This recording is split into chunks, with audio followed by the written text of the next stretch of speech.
All you homeowners have unique needs. Some feel the need to leave up holiday decorations year-round. Others have the need to use their garage as practice space for their new metal band. And because each homeowner has unique needs, Geico helps you get the right coverage for your home and what's in it. That way, you get exactly what's right for you, even if your needs are unique. Get more with Geico. Have you ever killed a houseplant before? Don't worry, you are not alone. But what if I told you you're not destined to be a plant killer? What if I told you you could not only fill your home with gorgeous, luscious, happy, thriving plants, but live a happier life through caring for them? Hey, new plant friend, my name is Maria. I am a former plant killer turned happy plant lady and host of the Growing Joy with Plants podcast, where it is my life's mission to help you grow happy plants and thrive alongside them. Because when you learn to care for plants, you really learn to slow down, connect with nature, and nurture yourself too. Each week, I share expert tips, inspiring conversations, and soulful planty wisdom to help you grow a greener, happier life. So if you're ready to turn your plant struggles into plant joy and get the green thumb you've always dreamed of, search Growing Joy with Plants wherever you listen to podcasts and hit subscribe. That's Growing Joy with Plants podcast. Let's grow some joy together.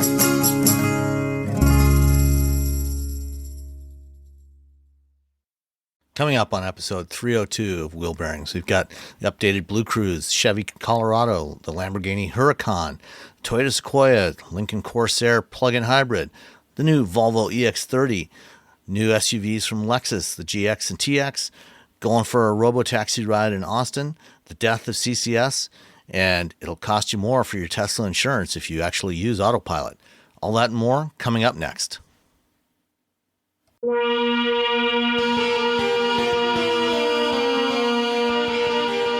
This is episode 302 of Wheel Bearings. I'm Sam Abuel-Salmon from Guidehouse Insights. And I am Nicole Wakeland. We're going to say the Road Reflected podcast. That's my own little project. Ooh. Yeah, I fancy. I am Roberto Baldwin from, let's say Engadget. I don't remember what I said last week, but I'm just going to say Engadget this week because I'm doing a lot of work for Engadget in the next 2 weeks. That counts. Okay. Very good. All right. Well, Nicole, let's start with you. You had a couple of SUVs. I had a couple of SUVs. So the first thing I had was actually in no particular order, a Lincoln Corsair plug-in hybrid, which I like the PHEVs. I think they're fun. I'm all for the PHEVs. Well, you spent your money on one, so. I did, right? Exactly. Proof, yeah. So I like the Corsair. The thing is, if you want the plug-in hybrid of the Corsair, I want to say there's 3 trims. You can only get it in the Grand Touring, otherwise you're getting the gas engine. So you have to go with the most expensive version of the Corsair that you can get, the fancy pantsist one, and it's $53,885. It's not cheap eats. Yeah, so it's pretty pricey. That's like the Lincoln problem, I think. Right? Everything's a little bit more. Everything feels like it costs a little bit more than it should. It costs and it was like $53,885. And the funny thing, so this last week I had the entire family in town, both of my daughters and one daughter's boyfriend. So 3 of them were trying to fit into the back. No, thank you. It was like they were going to try it, and I actually had another sedan this week, and like, can we try the sedan instead? I'm like, okay, we get in the sedan. Like, yeah, this is living. So it is not. It is, and it's like 6'3" college guy and 2 girls. They were like, no, this is not going to cut it to go get ice cream at Hayward's today. Can we take the other car, Mom? So it's really a 2-person in back. It is not 3 people, despite what I would say. That's pretty consistent, for all the smaller crossovers. Right. Yeah. They're like, hey, there's another seatbelt, but it's really a trick. Right? It's like a very rare occasion do you actually think you can fit 3 people back there. But it wasn't just, it was like the left to right, the shoulder squish that was happening. But even in terms of like having enough room for their knees, like my husband's 6'3", the boyfriend there is 6'3". They could not sit, like it was like, no, I cannot sit behind each other. So it's not huge. But you know what? You're buying a crossover. You're not getting this to shove a family of 5 into all the time, right? This was an exception for me to like a test case, I guess. Quick question. Yeah. When, as far as the legroom, obviously the width, there's nothing you can do about. Right. But the Corsair and the Escape, they both have a sliding back seat. So you can move it like 8 inches forward or back. So you can either bias it towards more cargo space or more legroom. Did you try moving the back seat back? At least in terms of legroom? I believe we had it back as far as we could get it. Okay. I didn't like shove it again after they got in, but I'm like, it was going to take more than 8 inches of space. Yeah. Poor Rez's kneecaps are like at his chest. He's like, nope, not going to happen. So, I mean, that makes it easier for like what my shortest daughter's like 5'5". She had enough room, but like she had enough. You know what I mean? She didn't have extra to spare. She had just enough room. And that was sitting behind me, and I'm 5'6". So it is not a tall person's car. I mean, it's not super. We can't travel. We're not allowed to travel in packs anyway, tall people. You can't, right. You can't. Because if we all fall down at once, we're going to cause a scene. It's going to cause a scene. You want to keep you guys isolated. Right. Yeah. Only 1 6-foot plus person per car at a time. That's the maximum limit. There's signs and stuff. We tried to ignore them. It was a bad call. So I mean, this is definitely 2 people in the back and I feel like the Corsair is for someone who really doesn't have a family. Like you're just having a couple of friends that you're bringing along sometimes. And you want to be able to have that versatility for cargo. Like that's a large part of why you get a crossover. It's easier to have a hatchback than it is to have a trunk. You can fit more stuff in there. You can flip the seats down and then you actually have genuine room to put cargo in, whatever it is, suitcases, what have you. So I feel like that's exactly what this does. I mean, if that's what you're looking for, it's a great idea. This has, I just lost my train of thought, 2.5 liter 4-cylinder, 266 horsepower. So it's fine. It's good. Has 28 miles of range. The only thing that I noticed that I thought was kind of, and it wasn't just me, I rode with other people and they thought the same thing. When it makes the switch from gas to electric, it is loud. Like I know whenever that switch happens in a PHEV, there's a moment of like, ooh, the engine seems loud, because you've been driving in silence. And there's a second where it seems kind of loud. This one was loud enough that someone's like, what's that noise? Like it was enough that it like was jarring. And I was like, I think the engine just kicked on because we've used up our battery. Like, really? That's what that is? I'm like, that's what that is. So and I realized I'm like, it was it's sort of louder than you would expect the engine sound for a vehicle that's supposed to be a luxury car. Because I feel like a large part of a luxury car is, unless you're driving some super performance thing, you don't want to hear the engine. You want it to be. Yeah, you want to muffle that. You want to muffle that, and I feel like in this one, it's like, ooh, whoa, okay, the engine's on now. So it wasn't rough in terms of like you don't feel it. It's not like one of those when it switches, the car like moves, like shakes. But the sound is really dramatically different from between electric and gas. So that was like sort of my not too keen on that. But in terms of the luxury part. There's leather everywhere. There's heated front seats. There's ambient lighting. There's this really cool thing like right on the center console where it displays a little light that looks like the Lincoln logo. So if you put your hands under it, it puts a little Lincoln logo on your hand for a second. Yeah, fancy. That's completely useless, but it was really cool. And they did have something. Okay, I tried this out. So we had the wildfires up in Canada. And I think you got some of this in Detroit even. We did. Yeah, our air quality was pretty bad for a few days. Not as bad as the East Coast, but it was... Yeah, I think we weren't as bad as Detroit because we're sort of on the way the swath came down. We're on the edges of it, not in the thick of it, sort of. So... But one of the things, Lincoln actually reached out and said, hey, we realize that you have our car and you're in the Northeast and there's terrible smoke. They have an auto air refresh. It's an available feature. It's not a standard thing. And it has like an air filtration system that always can like goes in the car and helps monitor the cabin air quality. But you can look at it and it tells you the particulate matter in your car. Like there's a little screen and it's like yellow, green, orange, all the way to like dark burgundy. And apparently you're just inhaling directly from a fire. So you have this range and it shows you the particulate matter. And I played with it when the air is fine, like it is now. The fires, I think, are pretty much over with, or at least we're not getting an impact from here in the Northeast. And it was like 0-1, 0-1. So it's in green and it's all happy. I tried it when the smoke had sort of wasn't at its peak here, and it was like at the top end of the yellow. So you can see, and it can monitor that. So it knows like my cabin air quality is terrible. So it works to recirculate that and take as much of the particulate matter out of the air as possible to bring it back down again. I thought that was kind of neat. And I did some Google foo, and I saw some people who put up pictures of this who were more in the thick of it. And it was all the way into like fully into the orange scary part in the middle of the range. That's how bad it was. But it's kind of neat because it's not something you really think about. And it's not like we have wildfires all the time. But if you live in a city, let's presume you just live in a city. Let's say you live where Robbie lives. Let's see your Robbie.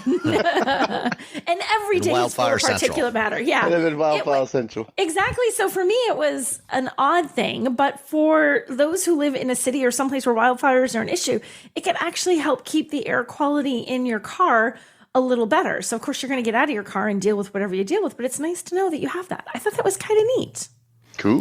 So if you live somewhere where there's wildfires, buy a Lincoln Corsair. Buy a Lincoln Corsair because you can use I just have to read the description because the description is so markety. It's funny. Available Auto Air Refresh is a holistic air filtration and active air monitoring system. It's holistic. Oh, man. Makes it sound very fancy. Every time I hear the word holistic, my brain just shuts off and I just start thinking about other things. But it was cool. It has holistic. I'm all, what? That's why I said that to you after I told you what it did. Yeah. Robbie. I didn't want you to fall asleep ahead of time. So that was kind of a neat. And I think the kind of fun thing about that is one of the things you get when you start going to luxury cars. You get these weird little quirky features like, why do I have that? Oh, hey, it came in handy. So that's kind of a neat thing. So I like driving it. Like I said, really not backseat. It's like usable for two for short drives. It's not really for a person car all the time. It's an occasional two people in the back, but it's nice to drive. It feels luxurious. It's super comfortable. Has all the sort of amenities that you want. Leather wrapped steering wheel, all that kind of good stuff. So it feels every bit like a luxury car, and it has like this huge. It's got like a 13.2 inch infotainment screen and a 12.3 inch instrument cluster. So you have that nice long span of digital across the dashboard, which I feel like makes every car feel and look like, okay, you're updated and you're of the moment, not holding on to an 8-inch screen just like smashed on top there from 5 years ago. It's just crammed in there. Just crammed. Like, we're gonna stick this on the dash. Cracks in the dash Kablamo. from where you the guy just riveted it in. There's just screws on the back. They pop through the screen a little bit. Yeah. The Maverick in my driveway right now has an 8-inch screen, and it's fine. There's no cracks. I'm fine with an 8-inch screen. I like the big screens. I think they make it feel like a luxury thing. Well, and make it feel cool. That's why the new Nautilus is going to this 49-inch, coast-to-coast display. It's just one giant screen. There's no dashboard. It's just a screen. It's actually two, but yeah. Mega glass. Mega glass. To what you were saying about, it's really being a vehicle for two, the automakers, Ford, Lincoln, others, have talked about, in this size class, these are the vehicles that are, they're really targeting more both empty nesters on the one end of the age spectrum and like millennials, Gen Z, or, very young families at the other end of the spectrum. And then, in between, for those that actually do need more space, that's why they offer bigger models like the Nautilus and the Aviator. So, the automakers are well aware of, what who's buying. Yeah. Right. And who the expected audience is for these types of vehicles. Yeah, this isn't. I think the thing is, like, people think crossover, and like once upon a time, crossover really was just like a slightly smaller SUV. Now crossovers can get small. They really are just like they're just raised hatchbacks. Think of them as raised hatchbacks. Exactly. Like think of them. Okay, the versatility of a sedan in terms of people, it's the cargo part that gets different. The people part doesn't necessarily get different in those. Yeah. Yeah, and we'll be talking more about another one of those a little bit later on in the show that just was unveiled this week. Yes. All right. So what else did you drive? So I was also driving the Toyota Sequoia, which I cannot spell that word. I swear to God, when I wrote this story. Sequoia? You have to be from California in order to spell it. I spelled Sequoia different every single time. Like, it wasn't like I misspelled it consistently the same way. I came up with new and exciting spellings for Sequoia as I went through the story. I'm like, none of this is right. Autocorrect, I need help. So I had the Toyota Sequoia when I was out in Milwaukee for a graduation. So we had a bunch of families. So I'd asked for something that could seat a bunch of people. And they gave me a Sequoia, which was fine. I had the TRD Pro trims. It's kind of like sort of rugged. I was not off-roading. But I was factor. Yeah. So that's the sound of off-roading. But it was Milwaukee, so it wasn't like I was off-roading anywhere. I like driving. But they do have potholes. They have potholes that will swallow your car whole. So were you running into them on purpose? Just on purpose, kablam! Yeah. So now this poor car has no TRD Pro was suspension. appropriate then. Yes. And it was great. The only thing that driving something that's just, the Sequoia is not small, and it's big wheels and big everything and high. And so like we're driving downtown, I'm like thinking, oh, this is not the right car to have in downtown Milwaukee. It was fine slightly outside the city where everyone was, but right downtown I thought, oh, this is not. That's what the Corsair's for. That's what you need your Corsair. Urban. You know what you need? You need a minivan. You need a smaller one. So it was still great, though. I mean, it has tons of room. The thing that's weird about it, have you guys driven the Sequoia? Have either of you? Okay. Yeah. No, I had one about a month or two ago. Okay. Did you play around with the cargo situation in the back of the Sequoia? Yeah, a little bit. I don't understand. So there's not a lot of room behind the third row. But then when you fold the third row down, there's these little handles that when you kind of slide it forward further. So you can push the seats. It feels like maybe 6 inches, maybe 8 inches. You can slide them all forward. When they're folded down, they'll slide forward. So you get a little bit more room. And then it has this little cargo floor thing that's, I'm going to say maybe it runs the width of the vehicle, but it's only maybe 1.5 feet. 2 feet maybe. And it sits sort of on the bottom. And when you want it just sitting there, there's a tiny little space underneath where you can put stuff. But then you can take that little thing out and you slide it into little notches. And now it's in the middle. So it's level with like where that third row seat is folded. It has a little flap that comes down. And now you have a flat load surface from your all the way across to your but it's now up. Like it's not all the way down. So it's like raised up from the cargo floor. And then there's a third position, you can put it even higher. And I, honest to God, couldn't figure out why you would do that unless maybe you had the third row seats up. So you have the third row seats up, and then you can have it hot, like a little shelf behind the third row seat. Right. Yeah. So which so you can put like candy and chips back there while you're sitting there, and you just hold on, let me get my Funyuns. Because I got the first level and I got the second level. I put it in the third level. I'm like, why? I don't get the third level. Maybe you can put things underneath it, right? You can tap. So maybe it was that's just so to be people able can't to see. hide stuff. I guess it was weird. I think Ford has something like this on the Expedition as well, and other OEMs are doing it now. Yeah. And it is exactly that. So you can, if you've got shorter stuff, and you want to, it gives you an opportunity to stack things. So you have more flexibility in how you put things in the back. So your groceries, you could have put the bread on the shelf. Levels. Yeah, you could have. I mean, I guess to a have point, the more it was sensitive stuff up top. It was that top level that I thought was weird. But what was kind of cool though is when you have it all the way on the bottom, or it doesn't matter where you put it, but you still have when it's in its lowest little spot, you have maybe like 6 inches of space under it. And between the actual floor of the car, and there's these little pieces that snap in, that go the length, that can partition it off, like left to right. There's these 3 little plastic things, and you can take them out, so it's like one long space, or you could snick them in different spots. So you could have a wide spot, a narrow spot. You could put your. So you could display your tchotchkes in the back. I guess. It's really low. You couldn't see it. It's way in the bottom. So and you can take them out entirely if you just want it to be one spot, or you can just sort of schnick them in like little different spots. So Could you put it like a 6-pack of what is it? Bottled beer in one of those spots so it doesn't slide around? You could put anything. It would keep your eggs from smacking into the cars. Yeah, there you go. I'm trying to think of breaking stuff that'll break. Yeah, you could fragile things. That's what they're called. You could put stuff in there and break it up. So I'd actually like that. I thought that was kind of neat, the way that divided up and that you could mess around with that. But overall, it was weird. It was it's a very short space behind the third row, but then they made it really fancy. I'm like, well, why don't you just make a little more space behind the third row, to begin with? You went all this work to do this cool cargo system. So I thought it was both cool and confusing, the cargo situation. Cool and confusing. Cool and confusing is how I would describe the cargo. Yeah. But it's only a hybrid. It's a 3.5 liter V6 hybrid, 437 horsepower. So it's going to move. I mean, it's a big vehicle, but it moves. It's their iForce Max hybrid, which is how do they describe it? I guess it's like the hybrid that also delivers you performance. It's not just hybridy. It's like a balance between hybrid fuel efficiency and full out performance. It kind of it's really more biased towards performance than efficiency. So it's a little bit more fun to drive. Although hybrids aren't what they were years ago. Hybrids are not bad to drive, but it makes it a little bit more fun to drive.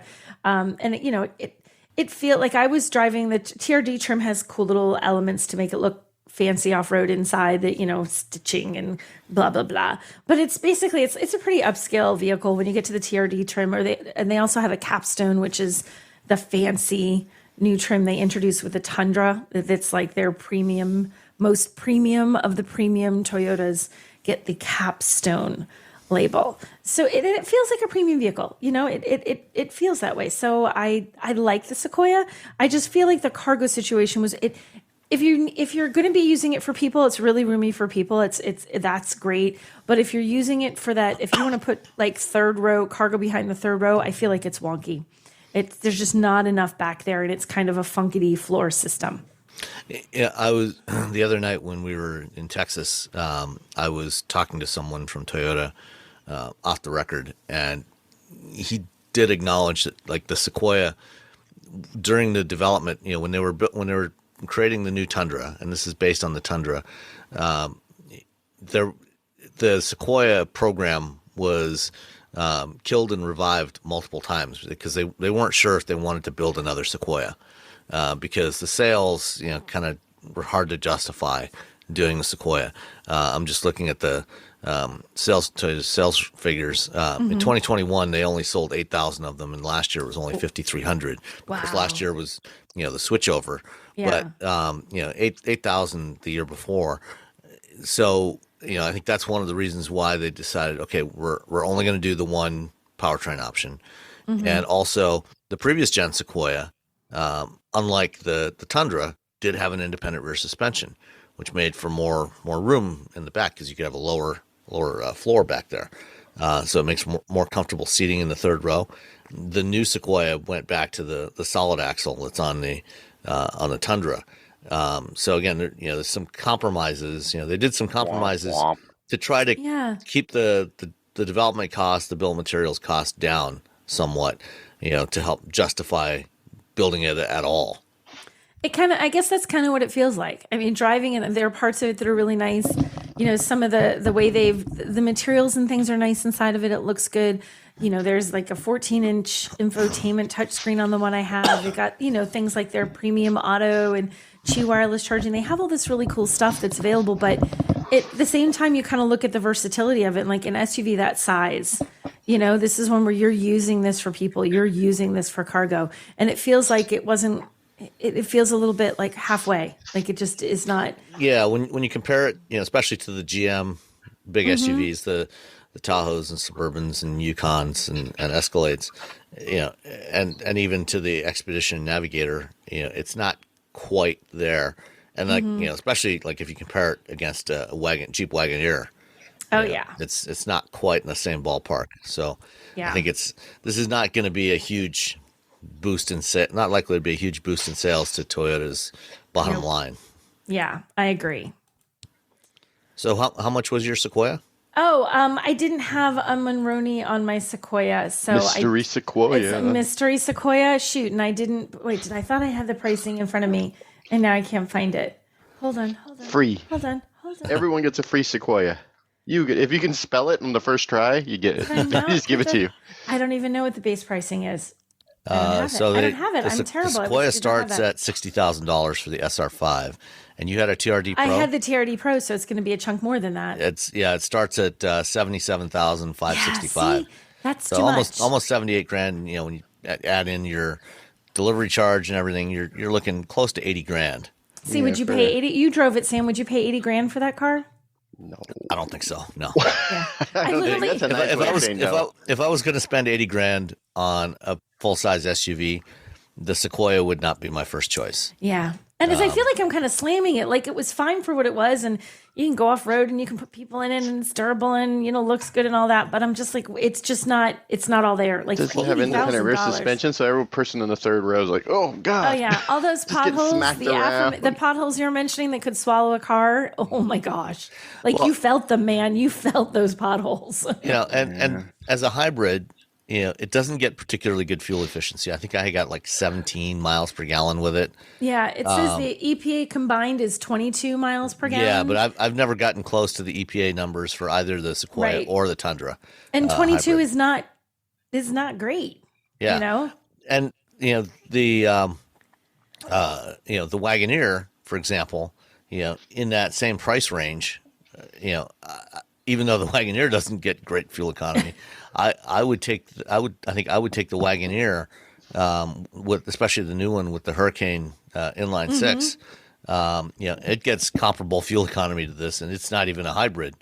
Right. And it's a much nicer place to spend time. And my guess is it will probably do better off road even than the Sequoia. Yeah, and and that vehicle too. It's the cargo versatility is better in it, and it is a way more smooth, refined ride. I mean, it's still a Jeep, but it's a great big luxury Jeep. So it feels like it. This one for that price, it just the competition is really strong. I can see why they're only selling 5,000 of these. You know. They're just trying to pick up to people who already have Sequoias, and they're Toyota, the Toyota families. The I feel like it's Toyota loyalists. Yeah. Well, and every brand has that, right? If you love your Toyota, there's nothing wrong with Toyotas. There's a lot of people who will buy nothing but a Toyota, and for good reason. Because they go forever. They're durable, they're reliable.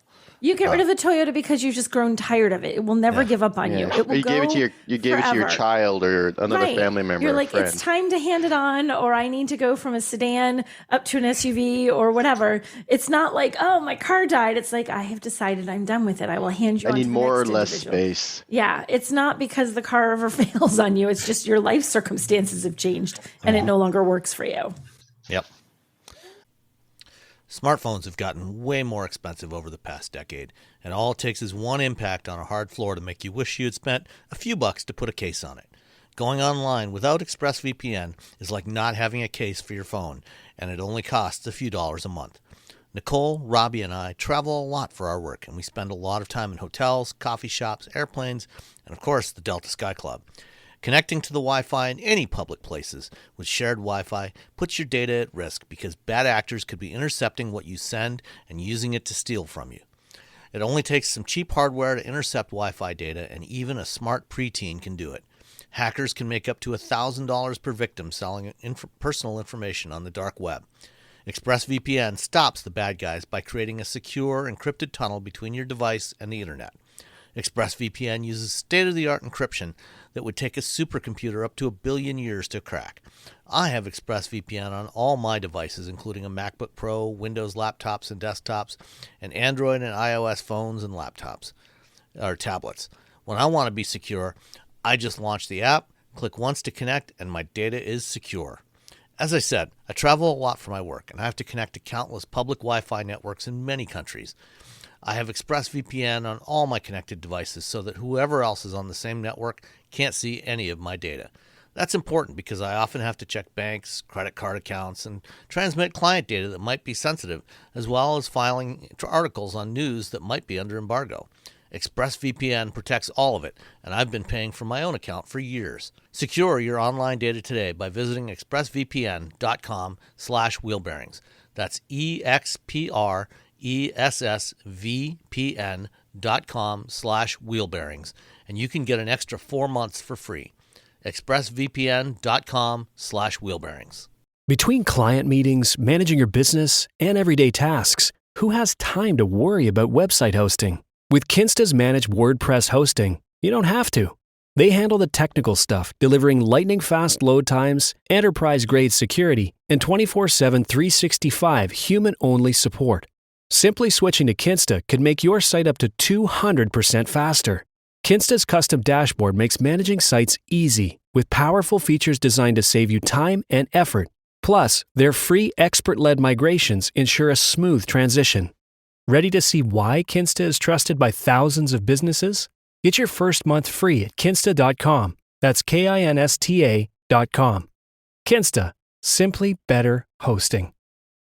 Are you feeling overwhelmed by hormonal changes? If you're a woman, you're not alone. With over 1,000 hormone disruptors in our environment, it's no wonder things can feel out of balance. On top of that, natural changes like PMS, menopause, and other life stages can leave you feeling tired, irritable, and trapped in a constant battle with your body. But here's the good news. You don't have to suffer through it. Hormone Harmony by Happy Mammoth is here to help.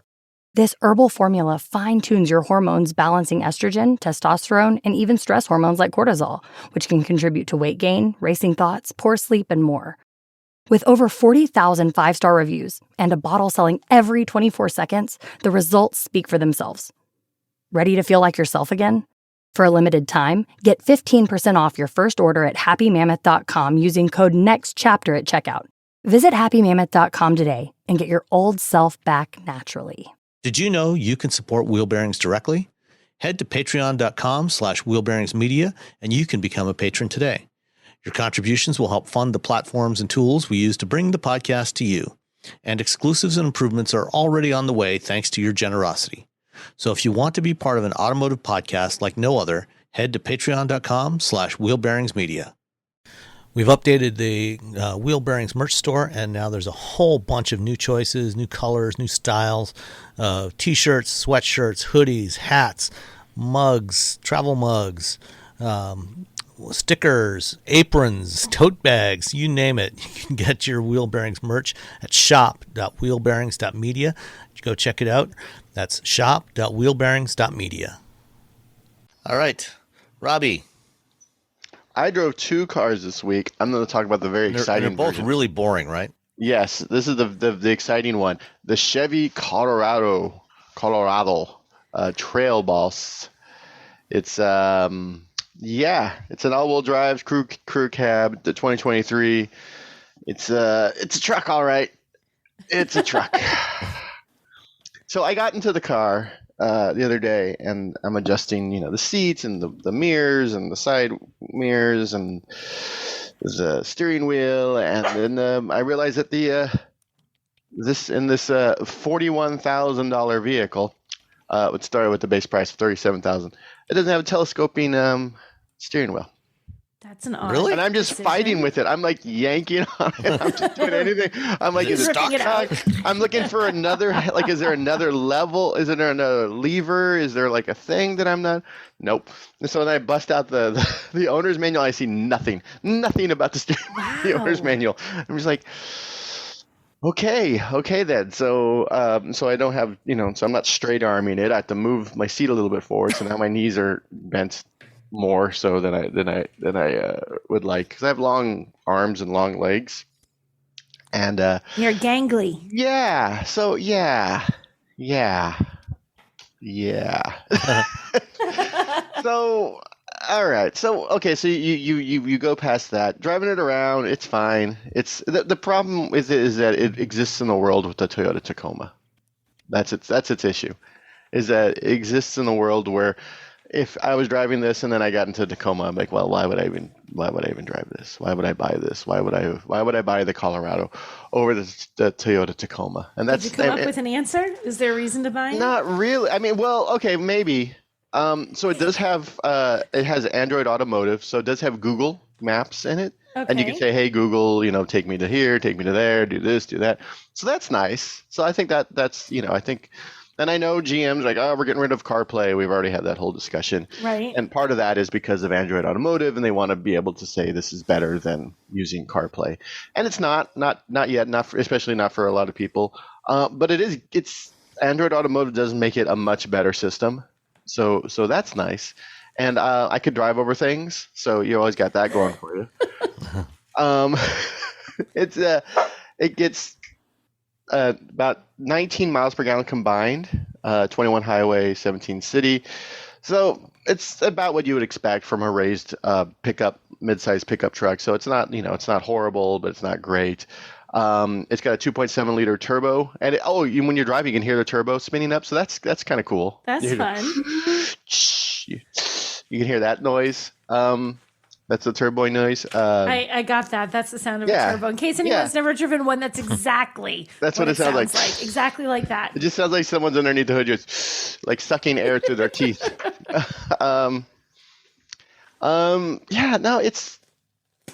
it's fine. That's my that's my thing. Is like, it's just hard to justify that price tag for the Trail Boss. How much is it again? So the standard pricing for the Trail Boss version that I drove is $37,000. That's a lot. Mine has the one I was driving was $41,000, and it comes with a convenience package with the easy lift tailgate, and there's a tailgate storage area where you put the tailgate down and you turn these two little levers, and it opens up, and there's a little spot where you can put sandwiches or saws or whatever inside the tailgate, and then you close and you open. So so you got that, and you get the rear window sliding and cruise control, and it's got most of the things you expect from a modern vehicle, except for a telescoping steering wheel. And I'm like, I'm just trying to wrap my head around that decision.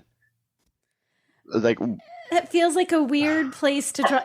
Okay, is it's that like, we're that stop. expensive a We're component to do? Yeah. Is that significantly super pricey? Engineering man, Sam, is that really pricey? It does add complexity. Yeah, it adds cost to it.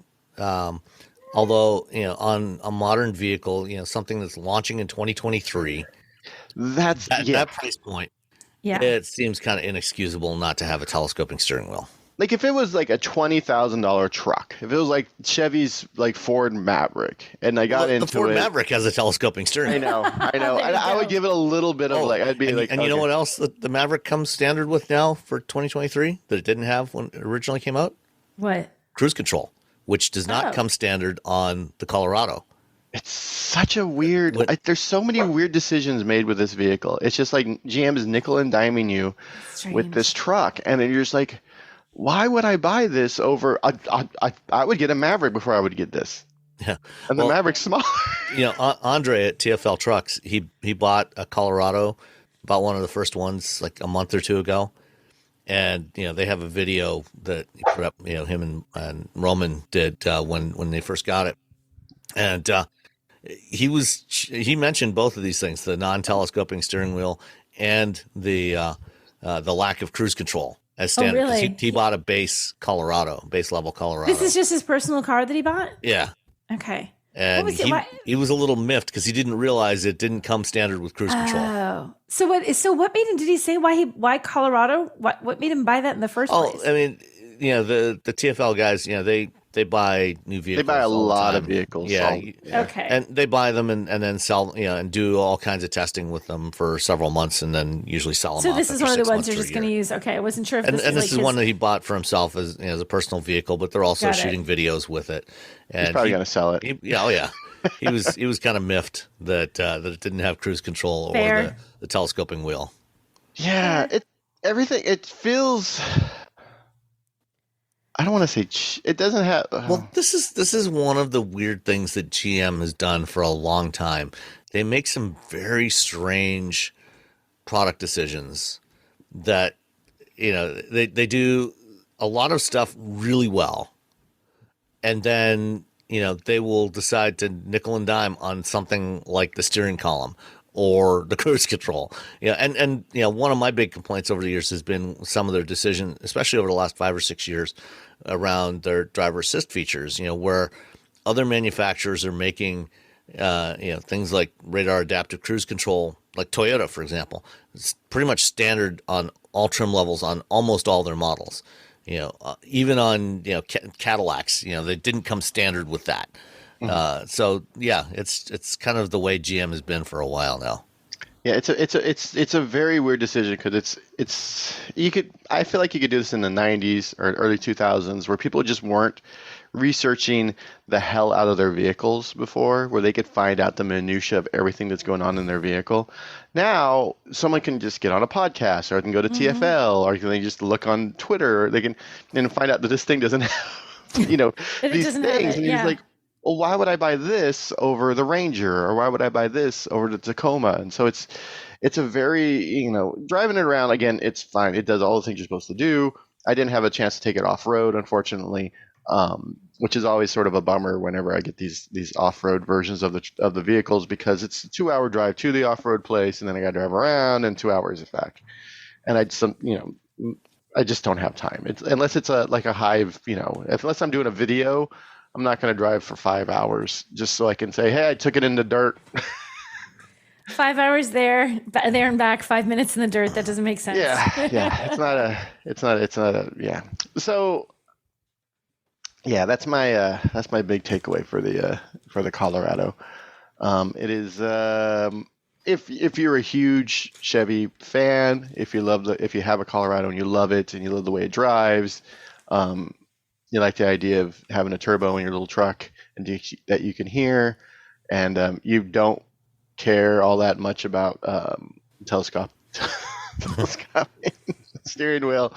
Yay! This is the truck for you. I was really just sitting in the car for like the first 10 minutes. They dropped it off. I had to do a bunch of stuff. I don't even know why I was in the car. I was going out to like move it or go somewhere, just drive it. And I'm like, what's going on? It's not working. I'm really like yanking on the steering wheel, trying to pull it out. And I'm like, is it stuck? Is it looking? I'm like, I don't think this thing has one. Then I was afraid I was going to break it. I'm like, oh, what if it's stuck and I break it? That's going to be a bad That's always day. the fear. You're like, this should move. This should move. Wait, am I just going to break something off of the car or should this move? Yeah. Yeah. So there's our title, Yanking the Steering Wheel. Yanking the steering wheel. So that's a Chevy. That's a Chevy Colorado. Yeah, I use it to carry stuff. I went and bought 12 bags of mulch. You did get mulch? We went and bought mulch with it, and then I used it to return 2 e-bikes to a manufacturer. Okay. To their retail store. So yeah, you can throw things in it. It's got I believe 4 hooks in the back or 4 ringlets you can hook things onto. So that's great. Yeah, it's got all the truck things you want to do with it, except for have a steering wheel closer to you. Except for a steering wheel you can adjust. The second vehicle I drove was far less exciting. It was the Lamborghini. Did it have an adjustable steering column? It did have an adjustable steering. It better have an adjustable steering column. For the price of this thing, it was the Lamborghini Huracan Tecnica. It is. It's sort of, it's kind of Lamborghini's, well, it's not sort of, it's the last hurrah of their V10, their big 10-cylinder mega engine from hell. Does the Serato have the V10 or is it a V8? I don't know. I think it has the V8. I was looking up. I don't think they don't have it with the little, I was looking at the tables, of all the cars with who has what. And I didn't see the Serato one. So I've driven, I think, every version of the Huracan except for the Serato at this point. So I know, fancy, huh? So fancy. This is the Tecnica. It is not quite the STO. It's essentially how they're putting it. The STO is like just track. It's a track car, the Huracan STO. This is like, it's track, but also you can drive it on the road. But you get in it and there's no carpets. It's just like, there's no like handles on the doors. It's to open the door. There's like just a little loop, a little cloth like canvas loop, and you just keep the weight down as much as possible. Yeah, you're getting the weight down as much as possible in this thing, and it is fantastic. As well, it's big and it's loud and it's throaty and it's a Huracan, and it's a rear wheel drive. It's got let me look at my numbers. Boop. Oh, these are Newton meters. That's not going to help y'all at all. Where do you think? Well, Newton meters. Oh, this is an American audience, Robbie. I wrote it. Hold on. Where's my other note? There it is. How many Newton meters? I got it. So it's Sam's about to do it in his head. He's going to calculate the difference. Is what's going to happen there. Okay, so how many Newton meters is it? Oh, I can. Oh, okay. So they gave me the number, but let me tell you the Newton meters and let's see. 565 Newton meters. Are you going to do it in your head? It's about 400 foot-pounds of torque, roughly. 417. Good job. Yeah. See, he does know it. Go engineering, man. Woohoo.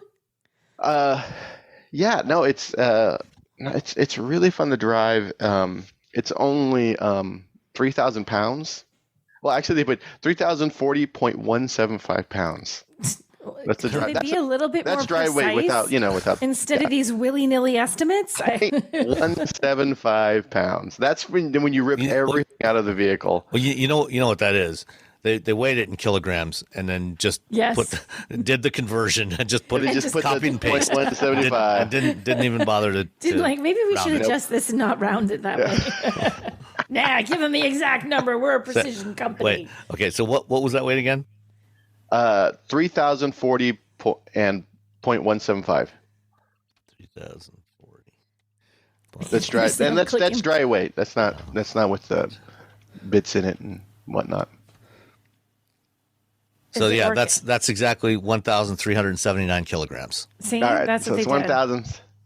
Whatever Sam just said, kilograms. 1379. 1379. So Lamborghini says it's been developed for pilots driving fun and lifestyle perfection on both road and track. And you can drive this thing on the road.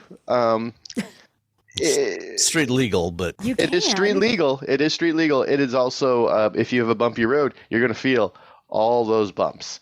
And you can't adjust like lumbar support or anything in this vehicle. If you're tall, and this is a problem I've had with all of the Huracan, well, really all the Lamborghinis, is that they're not necessarily made for tall people. And when I say they're not made for tall people. You can, if I get in a Huracan in any Lamborghini with a helmet, I have to like scooch down, and my head's like at an angle, and so I'm on a track in like the most convoluted. I need to be a contortionist in order to drive. So they're not made for tall people. Well, if you were to get one of these, you would have to have probably a custom seat made and have it bolted directly to the floor with no brackets, and give you some recline so that you could actually fit in there, without scooching your head over. And that's essentially what the seat is right now. There's nothing. It's just like a seat, and you have to it has the big turn. You have to turn it in order to like adjust forward, adjust it, and then it has like a little lever, and then it has you can go forward and back. That's it. It's like old timey seats where you can go forward and back. You can make a few little adjustments, and that's it. That's all you get, which is great most of the time. But because the vehicle is built for someone who's shorter than me, it does not. It ended up hurting my back after a few hours, which is weird because most sports seats, I'm like, they're perfect. But most sports seats I sit in are for German cars, which are made for taller people, I believe. Mm-hmm. And so, so it's you need to be shorter than 6'3" if you want to drive this for like the entire day, because it's probably gonna that, and the fact that you're driving essentially a track car on the road and the roads are bumpy, it'll jingle your bones. Jangle your bones. Jingle your bones. Not like a Christmas song. I feel like it's a jingle. There's some Christmas song on one of the little animated Christmas things. Jingle jangles. That's not like I can't think of the song, but there is one, and it's like that. Jingle jangle. Anyway, sorry, it sounded jingle your bones. It has rear wheel steering, and has torque vectoring, which is cool. It has the best brakes ever. Just amazing. Just so like carbon ceramic or they did do. You could hear a little squeaking while you were driving, but not until the end of the day. But and it has they've increased the rear downforce on this vehicle by 35% while reducing drag 20%. That's impressive, because usually those two kind of go in opposite directions. Yeah. Compared to the EVO, the Huracan EVO. So they've done a lot of crazy stuff with this vehicle to just make it better. And you can take it to track, you can drive it around. And they've done all these things, and it's really fun to drive. And but you're paying for all this, and the base price is $239,000. That's a house. That's a house. Yeah, that's a couple houses in Ohio. It's more than we paid for this house. Yeah. But then let's say, so the version they gave to me. Oh gosh, how much was yours? So base is $330,000. Oh my Lord! $330,000. That is such rarefied air. The number of people who can't afford that. It's like when you buy a supercar, you have to. I was talking to my neighbor about this, and I'm like, you have to be able to afford two supercars, two Lamborghinis or two Ferraris if you want to buy one. Mm-hmm. Because everything you want to do to it is, every time something needs to be fixed, anytime, it's going to cost you a pretty penny. Yeah. So yeah, it's not a cheap car to have. It's a whenever I have one of these really nice cars at my house, it's always a little unnerving because there's a car in front of my house, and I live in the Bay Area, so my house is expensive, but the car is like, almost the cost of your house. And people drive by and they slow down, and you're like, just keep going, buddy, just keep going. Just keep right on driving. Move along, please, move along. So, no, but it is fun to drive. I'm just going to tell you it gets 15 miles per gallon. Really? Yeah, which seems pretty good, to be honest. You can say like 2. All but... things considered, yeah, it's not All bad. things considered, yeah. It gets 15 miles, 18 on the highway, 13 city. Yeah, 15 miles per gallon. That's if you're just driving like, you're in the regular mode. Better than a Ram TRX. Yeah. Yeah. So I was like, oh, well, that's not so bad, I guess. This is actually in the grand scheme quite good. In the grand scheme of things, this is actually quite good. But there is a gas guzzler tax of $2,100 because it does get which makes it unaffordable once you add on that gas guzzler tax. Yeah, that's what really pushes you over the edge. That's your deal breaker, right? I mean, there. the wheels, the 20-inch wheels that they added on, $10,000, $10,800 for the wheels. Yeah, and they're not even carbon fiber wheels, are they? They're the rims Loge. I don't think they're carbon fiber. And then the color, it's the matte color, the Grigio, So 16,000. Probably, okay, I was going to say 15. $16,500. The brake calipers in silver, $6,100. It's just you can just keep naming things. Gosh. The black roof rear bonnet, $15,000. Just all these little itty bitty things. You're like, oh, that's more than my whole car. Oh, the sports seats that don't quite fit me, $7,600. They don't quite fit me. Yeah. It does support CarPlay. I got in and like, boop. It was, by the way, easiest stuff for CarPlay I've ever had in a car. I got in and it just started doing CarPlay. That is the one big advantage of companies like Lamborghini being owned by a conglomerate like the Volkswagen Group. Yeah.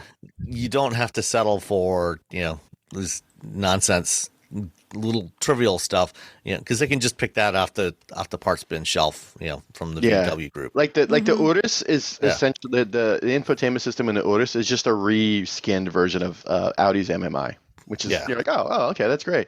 Yeah, it was like the easiest setup of CarPlay ever. But the volume control, there's nowhere to put anything.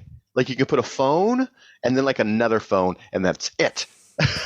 Nothing else. That's all. Nothing else. Nowhere to put your crumble cookies. There's no cup holder because I was like, there's no crumble. I'm out. If there's no crumble spot, I had 89,000 ready to go, but forget it. I'll buy something else. There's a little shelf behind the driver and the passenger, but on the passenger side, there's a fire extinguisher, so you can't put stuff there. But there is a a frunk because rear engine or mid engine rear mounted engine. There we go. Not rear, not mid rear. I just someone's gonna because you can also have a front mid, where the engine's behind the front axle but in front of you. Yeah, I can't say it. The car that I'm not allowed to talk about. But you open it up and there was a bag in there with a car cover, and then in addition to that, I could put my backpack on top of that and it'd be fine. Now, if I took the car cover out and my backpack, I could probably get a carry-on, like a roller bag in there. Maybe if it was one of those thin ones. Mm-hmm. So you can go shopping. You could put 3 grocery bags maybe in there. And then if you don't have anyone with you, you can just put them all in the passenger seat. So you can go to Costco if you're just buying pizza. So yeah. Just a 3-pack of pizza. What is it? A 3-pack of pizza. That's it. That's all you can get. That's like some of those hot dogs. Or a big bag of nuts. Big bag of nuts. Yeah, like this almonds. A gallon of milk. Yeah. So what do you think the destination charges on this this mighty beast that I had a grand old time driving around until my back hurt? He's like, I can't do it until anymore. my old man back. If you're in your 20s, you're like, this is fine. But I'm not in my 20s. Definitely not that anymore. I'm going to say $995. I'm gonna go $12.95. Oh man, not even close. Of course, Sam won. $3,695. I won. Well, you have to. You imagine how you have to treat these things. My cousin works for. Usually, for more expensive cars, they actually don't have, because automakers are using the destination charge as a way to hide price increases. Yeah, right. And I mean, Lamborghini, there's no pretense that they're trying to hide the price. Yeah, but they have to cover it in diapers and bubble wrap when they ship it. So that adds up. Did they deliver it to you on a flatbed or in a trailer? No, they drove it. Really? So typically, yeah. The last when I got the Superfast, it was on a flatbed or a trailer. When I got the Urus, it was in a trailer. But this one they just drove it. But it's also it's one of the review cars. Mhm. It's got over 3,000 miles on it. In a Wow. supercar, totally Yeah. fine.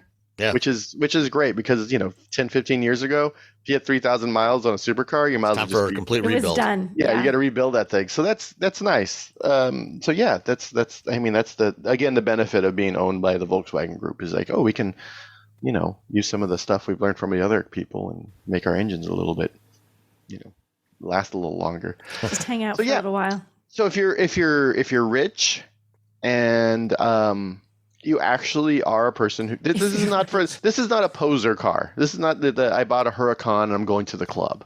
Because you're not. No, it's not that car. That's the base Huracan, the standard. That's the base Huracan. Because you're going to get the same. It doesn't matter which version of Huracan you get. You're going to get the same people come up and trying to do Instagram photos with you. So this is not for that person. This is not I'm going to the club. This is not I'm cruising through Miami or I'm cruising through LA. This is I want a Huracan and I want to go to the track.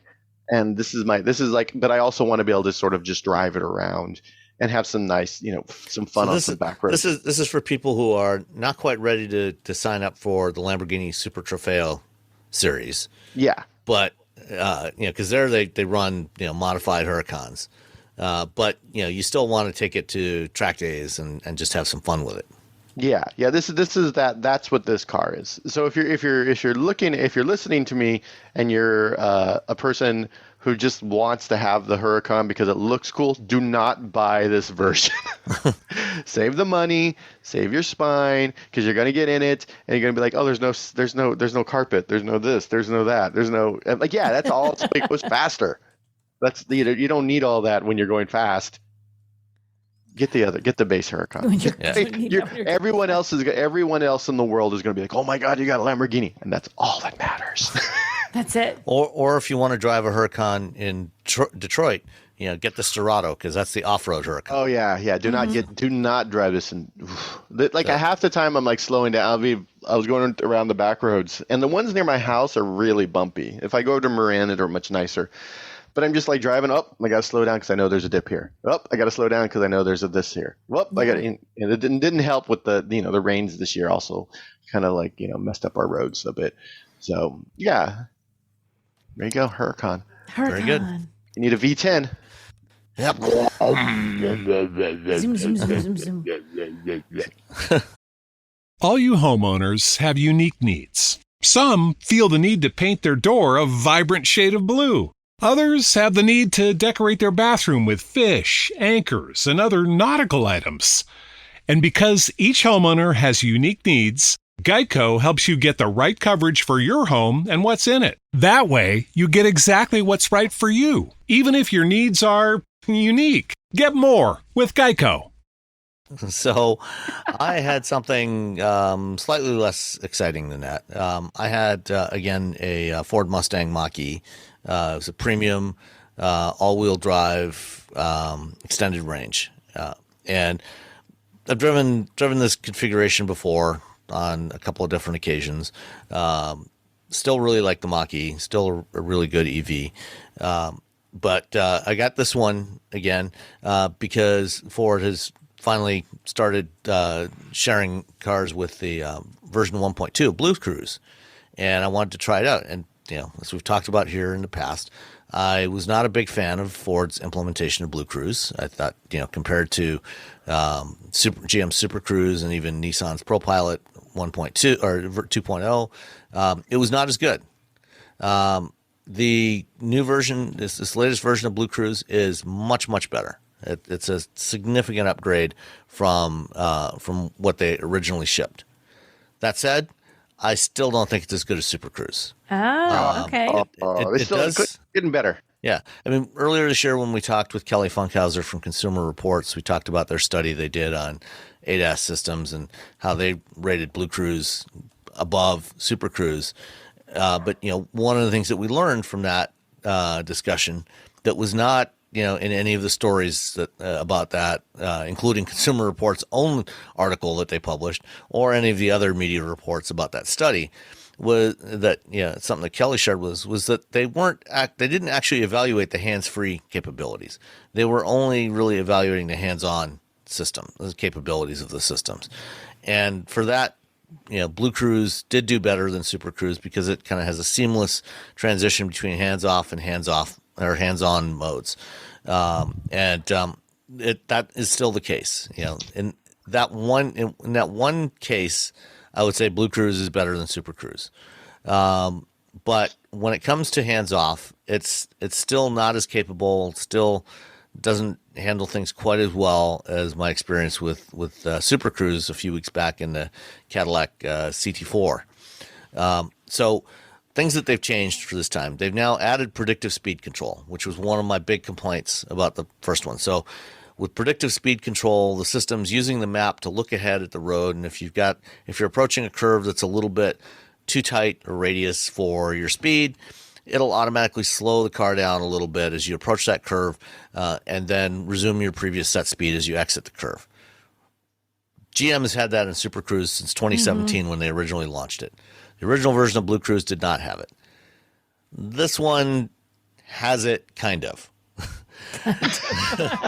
So kind of, but not quite. So it does, in fact, look ahead using the maps. It looks ahead, looks at the curves in the road, and it will slow you down. And in the instrument cluster, you'll see a little icon that looks like a white rectangle with black border. It looks like a road sign with what looks like a curve in there, and it actually even shows, depending on if it's curving to the left, it shows the arrow curving to the left or to the right.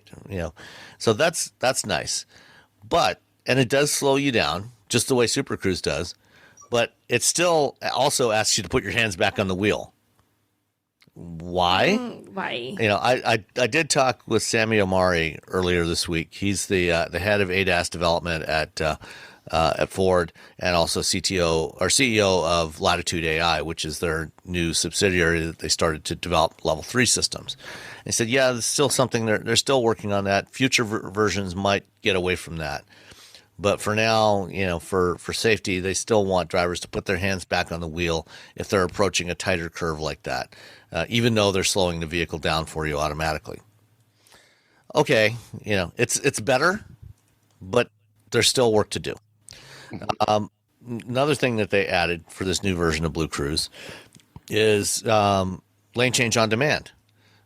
So this is something that GM added. Tesla's had it since 2018, 19, something around there in Autopilot. It's been a while. Yeah.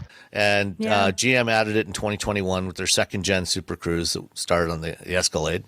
And so if you want to change lanes, you just tap on the turn signal stalk in either direction, and the sensors will look. If the adjacent lane is all clear, it will go and change lanes for you. And also, if you're driving along and if the vehicle in front of you is below your set speed, the sensors will look, see if it's all clear. If it is, it'll pop up in the cluster and say lane change suggested. And if you want to do it, again, just tap on the turn signal stalk and it'll go and execute the lane change. It actually works really, really well. Still no automatic lane changing. So this is something, and the Nissan system works the same way as the Ford. The Super Cruise now, you in the settings, you can go and change it between lane change on demand or auto lane change or auto overtaking. With auto overtaking on, it will, if it's all clear and you're below your set speed, it will just automatically, it'll alert you saying, hey, I'm going to do this in the next couple of seconds, and you can cancel it by tapping this turn signal stalk. If you don't cancel it, then it will do a nice smooth lane change, accelerate past the car in front of you, and as soon as there's a gap in the traffic back in the original lane, it will switch back. So it's very good lane discipline, works really well. The Ford system is still manual in that you have to initiate the lane change with the turn signal stalk, but when it does it very well. So no complaints there. Overall performance of the system, it's definitely smoother than it was before in terms of, the car wanders a little bit less in the lane, so it stays more locked into the center of the lane. And this was from my conversation with Sammy Omari. He described this as the stiffness of the system. How much does it try to keep the car locked into the center of the lane? Between the vehicle, the suspension dynamics of the vehicle and the road surface and everything, it's kind of a juggling act between how much stiffness you have and how much comfort you have. And most of the time I thought the BlueCruise worked great. one exception that I encountered when I was driving to Detroit to go to the Grand Prix last Sunday. The stretch of I-94 going into Detroit, it's grooved concrete, which can sometimes have some weird interactions with your tires. And going around curves in that, the car seemed to be kind of oscillating back and forth a little bit. Like when I was watching the fenders and looking where I was relative to the lane markings, it was staying. It didn't. I couldn't visually see it moving, but I could feel it kind of oscillating back and forth a little bit. Those grooved roads are the worst. Yeah, and the feeling is, when you're driving in a heavy crosswind, and the wind's buffeting and pulling the car one way and another. That's what it felt like, even though there was no wind that day. And again, Sammy acknowledged, yep, that's something we're still working on. That's part of that balancing act of stiffness and suspension dynamics and everything else. So they're going to continue working on that, trying to improve that. And then one last feature that I thought was really good, something that Super Cruise does not do, was the lane nudge when you're passing a big truck. So you're going along and there's a truck in the adjacent lane, and as you come up to pass that truck, the BlueCruise will automatically shift the car over a few inches, and you'll see it in the cluster. You'll see the image of the vehicle in the lane that normally shows it in the center of the lane. You'll see that image shift over to one side away from that vehicle. So you're still within the lane, but you're just given a little more gap, a few more inches, to that big truck that you're passing, which is always nice because especially going back to the wind gusts, sometimes the trailer can wander a little bit. So having that little bit of extra space makes you feel a little more comfortable. So, that was a good thing. And I think, that should be in all of these systems. Hyundai has that in their hands-on systems in the Genesis vehicles, in the GV80, G80 has it. I think the G90 has it. They will do that. They'll give you a little nudge away from a big truck when you're passing. And everybody else should be doing this as well. So GM told me they added that because when I did the first drive with the Super Cruise, it just felt uncomfortable how close we were to those big trucks. So the next major version, when they added more roads, they added a little bit of a nudge because they realized that I didn't notice. It was making people uncomfortable. I didn't notice Super Cruise doing that, and I hadn't heard them. I'm just telling that's what they said. Yeah, well, it's possible. They said they do this. Yeah. Next time I get into one, I'll have to double check that. But so overall, it is a notable improvement compared to where BlueCruise was, but they still have work to do, and they know that they've acknowledged that to me. So I think we'll continue to see more updates in the next coming months and years to continue to hopefully make that better still and match the feature set of other systems, and hopefully when they get to the next generation stuff, we'll see more changes in the HMI that I've complained about, having capacitive sensors in the steering wheel, less mode confusion. They actually have changed the graphics a little bit, so it is a little more obvious now, and they give you when they want you to put your hands on the wheel, you get an audible tone, and it does switch from blue to kind of a black graphic thing momentarily, and the message pops up in the cluster. So it's better, but still there's more room for improvement.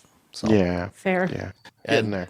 And I think we talked last week about the pricing changes to BlueCruise, and the Monroney that they sent me for this vehicle that was so this is a Mach-E premium extended range all-wheel drive. This vehicle was built earlier in the year and delivered to Ford early in the year before they made their price cuts about a month and a half or so ago. So the MSRP is listed as total price is listed as $67,575. You want to guess on the delivery charge? Ooh, $995. Oh, $996. Robbie gets it, $1,300. I was gonna say $1,295, but I was like, oh, it's better to like really screw over Nicole. Yeah. Thanks, Robbie. I love you too. Mwah. So I did price out the exact same car on Ford.com this morning, and rather than $67,000, the same vehicle is now $62,000. Including and that includes $2,100 for 3 years of BlueCruise, which was included in that $67,000 price. And also they reduced the cost of the upgrade to the extended range battery, which when this Monroney was printed, that price was $8,600 for the bigger battery. It's now $7,000. So we're looking at over $5,000 less for the same vehicle compared to a few months ago. So that's a big improvement. Not, $62,000 is still a lot of money. Not inexpensive. But it's, again, it's a step in the right direction.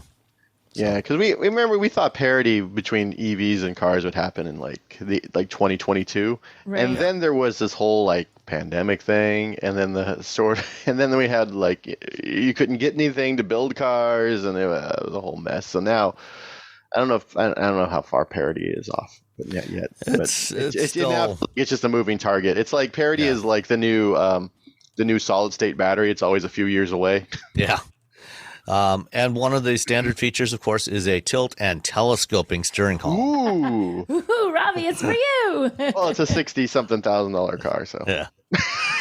All right. So that is the 2023 Mustang Mach-E with BlueCruise 1.2. All right. Let's talk about some of the stuff that happened this week. Let's start with Volvo. Volvo, come on! I was going to spy some other cars, and now they went to Milan to launch the new EX30, which is their new small crossover, which as the EX name as the EX name implies is electric only. So this is I don't think that they've published full specs as far as dimensions go, but my understanding is it's a little bit smaller footprint than the XC40 and C40, but it has more interior room, and it's also a lot cheaper. It's just okay. It's Volvo, so you're like, oh, it's a luxury brand. It's going to be this. Nope. Yeah. $35,000 is pretty cheap for the U.S. That's the U.S. price for the base starting price, which is far and away the most affordable Volvo in a long time in the U.S. market. So yeah, this thing's battery electric only. It's going to have, for the US market, there's just one battery size, but you can get it with a single motor, or a dual motor configuration. Twin motor, gets you, let's see, they don't have the range for this one, but it's probably going to be somewhere around 240 or so, which is similar to the XC40. 0 to 60 in 3.4 seconds, 422 horsepower. Okay, the Lamborghini I'm driving right now is 3.3 seconds. Or 3.2. So I'm just throwing this out there. There's a whole, I wrote an article for TechCrunch about acceleration in EVs where I talked to Lamborghini's new CTO. So go read it about like what that means now, because I want you to put the Lamborghini and the Volvo on a little right next to each other. I just want to see the little Volvo like go right by it. The single motor extended range version is estimated to deliver 275 miles of range, which is, as we've said many times, anything in that ballpark is going to be more than sufficient for almost everybody. And especially for a smaller vehicle like this. And, at $35,000 starting price, that is actually quite a bargain. This vehicle has now jumped right up on my list of, when the time comes to replace our Civic in the next, 3 or 4 years, this vehicle is definitely going to be one that we give some serious consideration to. The same price as the cheap Konas. Yeah. The cheap EVs from the Hyundai group, like this is the same price. And it's like, oh, wow. Okay, so now, wow. For a Volvo. And this is like for North America, they're only giving us these two variants, both with an NMC battery, which is a nickel manganese cobalt battery. In other markets, they're also going to offer a version with a lithium iron phosphate battery, which will be even less expensive. It'll have less range. It'll probably be somewhere in the 210, 215 mile range. But it'll be even less expensive than this. And, even at 35 for a nickel battery, that is a hell of a bargain. And That's a deal. 153 kilowatt charging, DC fast charging. This is definitely one worthy of consideration. What do you think of it? I think it's going to be. I think it's a great idea. I mean, the pricing on that is just so crazy when you look at what the average EV costs and what you're getting. When you're getting into, if you're looking at something that's in that 35,000 price range, you're getting the most stripped down, basic, nothing version of whatever car it is. You know what I mean? Like you can't. This is going to be a Volvo, so it's going to be nice and kind of upscale. In some respects, it is a little stripped down. There's no instrument cluster. There's just the center display like you get in a Tesla, Model 3 or Model Y. Right, which is going. And I'm not a fan of that, honestly. Yeah, I don't I'm not like. really a fan of that. That's the one thing that I'm just like, ugh. It gives me pause. I don't, and I know it's still, everything's still there, and I know it has all the information. You just have to shift your eyes to the right, but I don't like having the instrument cluster where all the other stuff is. I want it to be sort of dedicated right there on its own so I can see everything I want to see. The is there a head-up people display? had the right idea where they put a head-up display. The head-up. But the problem with the head-up is as soon as you put on polarized sunglasses, you lose Well, you just got to tilt your head every time you're like, you're driving. Like this, right? That's super, Let me tilt my head a little bit. Okay, I'm doing 70. And I always wear polarized glasses. So then I'm like, well, I can't these head-ups. Yeah. I always check them out and I drive like, take your glasses off, squint for a little while. Yep, it works fine. And put my glasses back on. There are heads-up display technologies that you can get that do work with polarized sunglasses. Yeah, there are, but do most of them use it? How much? What's that? I wonder how many OEMs. I feel like most all of them. None of them. I haven't had. I have polarized. What do I wear? Oakley's. I don't know, glasses that I wear for everything, and all of them require me to tilt my head a little bit to see I what's haven't going seen on. one. I know that supposedly they do, but I haven't seen one where I haven't had it go poof and disappear on me. So. Like the really bright ones are, like the Mercedes ones that's really bright, so I don't tilt my head as much. I can tell it's on, but some of them you see realize it's on while I'm driving. Like you see a ghost image almost. I can't entirely read it, but there's a ghost image with my speed limit on it. Yeah. Yeah, I would. Yeah, that's my big issue with the car right now. Yeah, they also announced that there will be a cross-country version of this, which has it's basically a slightly lifted, more off-roady version of the same vehicle. Just like they have the XC60 and the XC60 cross country. But really, who needs that? I don't know. If you want to go off-roading, get a proper off-roader. Get a Wrangler EV when it comes out. Yeah, Magneto. I hope they call it Magneto, and then they get sued by Marvel. It'll be fun. Aren't they not calling it that? It's called something I don't think. else. I think it's that was just the concept. They should have called it that, though. It's a cool name. It is a cool name. Yeah. Well, you never know. They might license the name from Disney. For a bazillion, million, zillion dollars. Good luck with that. Hey, I mean, Motorola licensed the Droid name from Lucasfilm back in the day. Do they really? Yeah, but that was Lucas. Droid. Yeah, that's not Disney. Disney's a whole other. Lucasfilm, over its history has been more than willing to sue people for copyright infringement or trademark infringement. Yeah. So next level with Disney. When I was in design school, that was like one of the things we talked about with we had copyright classes because we had designers. You have to know what you can and can't use and what you can and can't do, and we had a whole copyright class. And they're like, just don't mess with Disney. And they just started naming off all these lawsuits that Disney had brought against daycare centers and But these days. Disney's scrambling to get as much revenue as it can. So, if they can get a few bucks per vehicle from Jeep, it might be worth it. They might decide it's worthwhile. All right, so that's the EX30. Let's see, I think it's coming late this year. Is it this year or next year? Did they say? I think it said. Why did I see 20? I thought I saw 2024 in there somewhere. Okay. Scanning down the giant press release. Yeah. So we got a little ways to go. Order books for this. Oh, no, that's for the cross country. Order books will open in 2024. They're starting to take pre-orders for the EX30, the regular EX30 now. Oh, there you go. So there you go. So I'm not sure when they plan to deliver. Oops. It would be ironic if they actually end up shipping this before the EX90, which they announced a year ago.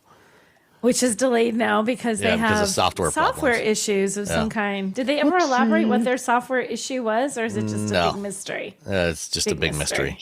Okay. But the EX30 also will be built in China, which is, I think, part of how they managed to keep the price down. Keeping the price down. All right, so that's the Volvo EX30 coming soon.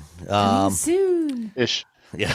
Ish. So, Nicole, you and I both were in Austin this week for... We had an adventure, Sam. Less than 24 hours. Yes.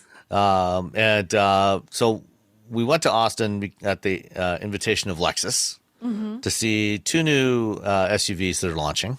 The GX, and when I think you and I both have driven the GX, the existing GX in the last year and a half. Yeah. And complained that it felt old, and it is old. It was. I think it's 14 years. I saw somewhere that it's since its last seen in all new, so it looks. Yeah, it came out in 2009. Yeah, it is. So there's an all new GX, which is based on the same platform as the aforementioned Sequoia and Tundra. And then there's also the TX, which is a new model in the Lexus lineup.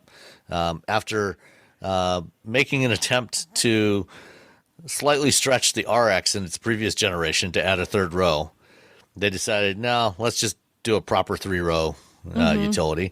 So they have the TX, which is basically a fancier Grand Highlander. Pretty much, yeah. It's a fancy and it looks very Grand Highlander-ish, except from the front, because you've got the Lexus. It's not really a spindle grille anymore. What do they call it? The spindle body? The spindle's evolving, becoming a little more subdued. Less in your face than the old version was. Yeah. Just slats. It's nice. I mean, I think it's probably going to have all of the attributes we liked about the Grand Highlander in terms of space and driving dynamics and everything else. It also has 3 powertrain options, but they're not the same 3 powertrain options that are in the Grand Highlander. You have the turbocharged hybrid max, the gas 2.4 liter turbo, and instead of the base naturally aspirated hybrid system, you get the plug-in hybrid that we were talking about that you can't get in the Grand Highlander. I thought it was because the volumes wouldn't be enough to justify it, but they apparently have decided that, it's worth it. So you can get the Lexus TX 550H Plus, I think is what it's called. I didn't get the whole... with a plug-in hybrid with about 33 miles of electric range. Which is good. I think I already established plug-in hybrids. I think they're the nice happy medium until everybody gets used to EVs, and if you don't have the versatility to have access to charging and you travel a lot. And that's the thing with this is a road trippy kind of car. There's a whole family, you can go out, you can road trip in it, which is great, but the last thing you want to do on a road trip with kids is just sit there and wait for it to charge. That's torture. So, so it's nice to just have the plug-in hybrid, and then you can decide, we're going to use that EV part of this vehicle or not. We're just going to use the gas part. So, and one detail that I did notice about the TX that is missing, that was in the Grand Highlander that you particularly liked. Oh yes, I love this. Yes. They don't have the little shelf on the passenger side in the front. There's a little shelf in the dash where you can plug in there's a USB port, you can plug in your phone, and you can tuck it on the little shelf, and the shelf even has a little lip, so your phone can happily sit there and charge away. They don't have that. It's just dashboard. Fail. I really wanted it to have that. That was such a neat feature. I love that. And you particularly liked that that third USB port in the front was on the right-hand side, on the door side. Because it's always annoying, and when they're in the center, and depending on the car, one's a charging port and one connects you so that you're into the infotainment. And if your passenger plugs into the wrong one by accident, then it's a little confusion. If it's just you have one right there for the passenger, you plug into the one directly in front of you with a handy dandy shelf. I love that. That is so cool. They should always have one on the passenger side. It's just the passengers. Because if it's in the middle, sometimes it's in the way of stuff, like buttons that the driver has to use. Right. And now you've got 2. If you're plugging them in, you've got driver driver's phone plugged in. You got the passenger's phone plugged in. There's cables everywhere. Nope, here, the passenger's is plugged in over here and it's out of the way and the cable and the phone are sitting on the little shelf, but not in the Lexus TX, just in the Grand Highlander. Yeah. All right. So what did you think of the GX? I like the GX much. I like the GX a lot. I like the GX. It looks good. Yeah. They had the, I don't want to say Overland, Over Trail, which is their off-road version of it, which has 2 rows instead of 3, because you can get it as a 3-row, except in the Over Trail, which is only a 2-row. You can't get 3 rows in the Over Trail. I thought it looked great. I think it's gorgeous. It has it's neat when you look at it. It has, you see other vehicles like, okay, it does look a little bit Defender. It even has a back that looks a little bit like, just from the back window back in the cargo area, that makes me think a little bit of like the Jeeps, the Grand Wagoneer and Wagoneer, the way they kind of did stuff in the very back. So it feels like it takes from, in a good way, from some very fancy, and very nice, even the classic Land Cruisers. Yeah, the classic line. So it's I don't want to say steals, because that makes it thinks that, because it does look like its own vehicle. It's got that chunky squared off. Yeah. Why do we love a chunky square car? Because they look like they can do anything. Like zombie apocalypse, I don't want something streamlined. I want the chunky car.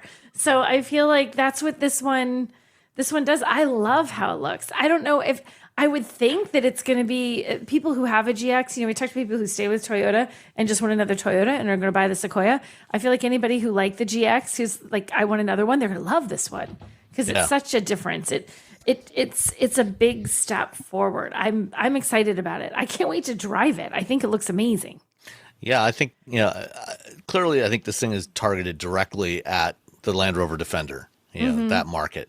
Because it's going to be in this probably in the same price ballpark, and have some serious off-road chops to it. Which, granted, the old GX did as well, because it was based on the Land Cruiser Prado that they sell overseas. So it had off-road capability. It just didn't really look like it. This one looks like it. Yeah. It looks good, and I think that was sort of the consensus of everybody.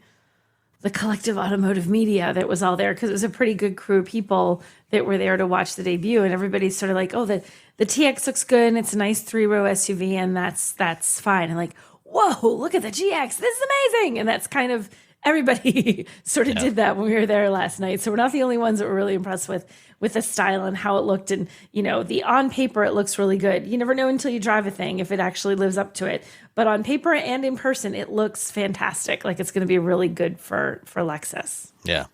So after the Lexus event, we went back to the hotel, and I sent you a text message saying, "Hey, do you want to go for a ride in a robotaxi?" I was like, "Yes, I do." So Cruise last December started doing driverless robotaxi services in most of downtown Austin. It's kind of in between the 2 freeways. I forget which ones they are. Like north of the river, in between the 2 freeways. Sort of most of that central part of Austin is where the service area is now. And you can get the Cruise app on iPhone and sign up to get you can get on the wait list to get an account, and they're gradually adding people as they get more vehicles available. So this was your first time ever, I believe, in a fully automated vehicle. So no safety driver or anything. Right. See, that's the difference. I've been in them at various sort of, even on public roads, but there's always been a driver there just in case. Like he's not doing anything. His hands are, crossed. He's not touching the wheel. He's not touching the pedals. But there was a driver there just in case the little automatic car was like, wait, I'm confused. And very often an engineer sitting there in the passenger seat with a laptop frantically typing. That's my previous experience. So this was kind of cool. Like and it was, I was excited to say, okay, I'm going to put my life in the hands of modern technology and see what could happens. Possibly go wrong. Nothing could go wrong. Nothing, except a few things. For a few things that went wrong. But Sam and I are both here, so we didn't die. That's right. I mean, there's an old saying among pilots that any landing that you walk away from is a good one. Right. And we both walked away at least 6 blocks from this one. 6 blocks there and back from this one. Yeah. So we go downstairs to the hotel, and the hotel is supposed to be in the range of where this is operating. And there's this thing called the Butterfly Bridge, and literally you look out the door and it's like, boom, right there next to the hotel. It's we're going to pick you up at the Butterfly Bridge, and Sam and I are waiting, and they're all little white, with the orange, and they have all the sensors and stuff. So you can't miss this. It doesn't look like, oh, I accidentally missed it. It's Prius number 800 picking me up on an Uber ride. It looks different. You know what it is. And it says it's here. And we're both like pacing around like, it's not here. Where is it? I don't know where it is. And he looks in the app and it says it's like 2 blocks away. We're like, but it says it's here, but it's not. When you look at the picture, it's not matching the reality of our reality. Mm-hmm. And so we go to walk 2 blocks. And by the time we get to the 2 blocks, it's taken too long. And it's like, fine, see ya, get another ride. Right. So then he hails it. Did you hail it immediately, hail it again? Or did you make a call then? I hailed it again first. Yeah. And, it was showing us a pickup spot that was, as you said, 2 blocks away. Yeah. And I'm looking at the screen, it's like 605 West 4th Street, I think. And turn around, looking at the building, it says 605 West 4th Street. Huge letters on the building. There's no way we're in the wrong spot. We were clearly in the right place. And, then I zoomed out on the map in the app and saw that the car was apparently sitting another 4 blocks away on 6th Street. Waiting for us. Like, wait, it got further. We went to it. It's almost like like it was like a carrot on the carrot in front of the donkey to make you keep walking. It's like another. What the heck? Come on. And so at that point, I canceled it and I called my contact at Cruise and explained what was going on. And as we were walking towards that other location where it seemed that was where the car could actually pick us up, so that was another 4 blocks away from where we were. I was talking with my Cruise contact, and she was on another line with Cruise Ops trying to figure out what was going on. So we finally, on the 3rd attempt, managed to get to be at the same spot as where the car was going to pick us up, a little Chevy Bolt named Alcatraz. Yes. Which I feel like should have been our warning. It's named after a prison. It's named after a prison that's in the middle of the bay. Like its whole deal is you can't escape.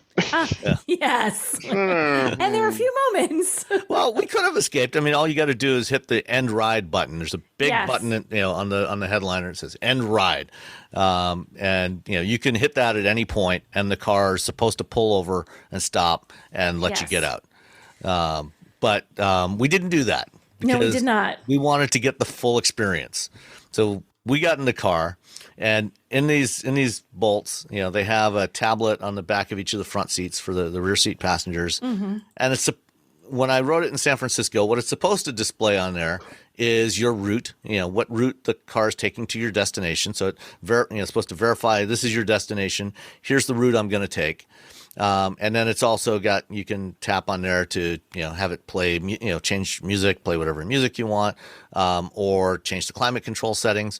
And this was a relatively warm evening in Austin, being in June. So it was getting a little steamy, and we'd been walking for multiple blocks. Yeah. There was that too. And the screens were showing nothing but, in case of emergency, here's the number to call for emergency, and then nothing else. It wasn't showing any of this information. So we couldn't adjust the climate control or do anything else. And it was all the screens, the infotainment screen in the front that we can't access anyway, plus the 2 screens on the back of the headrest. They were all showing the same thing. And we did push the button for help. Yeah. There's a get me out of the car now button that's really large, and a smaller call for help. And to be fair, the woman that answered the phone was great. She's like, yep, I see that Alcatraz is, noted, and we see that you don't have your screens working. And she asked, like, I think she said, do you feel safe, or do you feel comfortable completing the ride? And we're like, yeah, we'll keep going. She's like, okay, well, we'll note that, and we'll have it checked out, and thank you so much, and blah, blah, blah, have a good night. So, like, I guess we could have said, forget it, we're out, and hopped out. But and walked another 6 blocks for the next one. Yeah. But we kept plugging along with Alcatraz. And, it mostly worked fine. It didn't really do anything too stupid for the most part.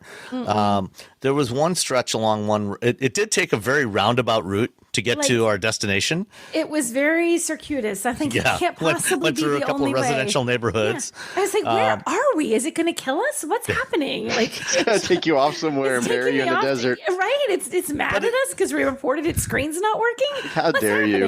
It did eventually make its way to the destination that I had selected, and along the way, I think it was along West 24th Street, for some reason it slowed way down.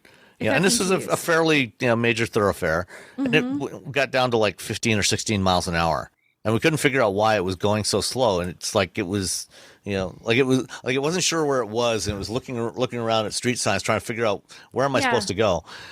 It turns out because I shared the video with Cruise that we recorded. What did they say? I'm curious. And also they had all the data because these cars are recording everything that happens every time they go out. It records the data from all the sensors. It knows where they are, and they can analyze that later. So they did take a look at the data and looked at the video and determined that apparently that where it did that slowdown was actually a school zone. It was the middle of the night. I know. This is something they're going to fix. But it was a school zone that right now the cars are programmed to obey the school zone speed limits even when it's not active. Even a school so time. Everybody else is flying by us, and here we are driving 16 miles an hour. Oh my god! Well, at least there's an answer to the question because we're sitting there going, "What is wrong with this thing?"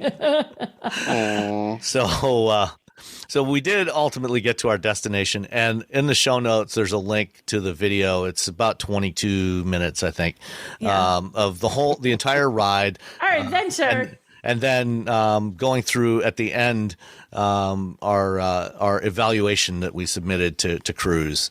Yeah. And then after we were done with that, then I summoned another one, and it turned out to be Alcatraz came back for us. He came back for us. We're like, dang it, Alcatraz, your screens don't work. Let us have a different one. No. But at least on the trip back, it did take a much more direct route. It did. It definitely was much faster on the way back. And we did discover there was a sketchy little spot where it was a little bit tricky for the car to navigate, and it navigated it, but there was one in front of us, like a robotaxi in front of us, and it got confused. Like they were all getting confused in this one little spot, just because of how the cars were parked on the side of the road. It was tight parking with parallel parking, and it was a little confusing. You basically had room for three vehicles across, but there were cars parked all the way along one side, and so it's kind of tight for two on the other side, right. And so cars were kind of giving way to each other and alternating back and forth. And the robotaxi was very friendly, giving way to everything that went by. Being cautious. But then the one in front of us had a moment where it decided it couldn't clear the car that was parked, and it started to back up towards us.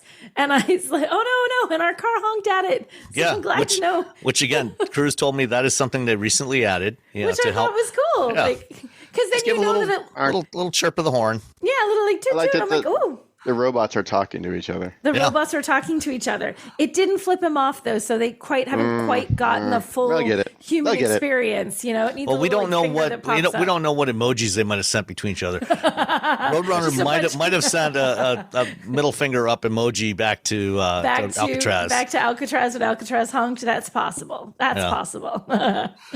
But we did eventually get back to where we originally got picked up, and then had to walk another 6 blocks back to our hotel. Yes. We thought maybe it would bring us, and we're like, nope, it's still going to be 6 blocks. Okay. And I went running downstairs in the shoe because I was like, robotaxi. I didn't change my shoes, so I still had on like the slight heels that I wore to dinner. I'm like, I hate this dang thing right now. My feet hurt. The future's beautiful. So we're making progress ever so slowly, but there's still work to be done. Kind of like BlueCruise. Yeah, so it's not like, does it feel like I'm picking out? I actually thought it was really cool. It worked better than I thought, but it still feels like it's new. Like it still feels like it's figuring it out. But I thought, okay, I never felt like in fear of my life. I was mostly just confused. Like, why are we going slow? Why are we going around this car? Why are you being so kind to everybody? Be a little aggressive, that kind of thing. But it never felt like truly never felt like I was nervous. Like, oh gosh, we're going to get hurt. It was just kind of perplexing at times. Yeah, it's like when I came out of that concert a few weeks ago, and there was a Waymo in one lane and a Cruise in the other, and they were both trying to get into each other's lane, and they just kept slowing down. Yes, parallel with each other. They were both confused because they don't work together, so they don't know what they're like. What do I do? Yep, exactly. It's pretty great. But and of course, cool. traffic's just backing up behind them.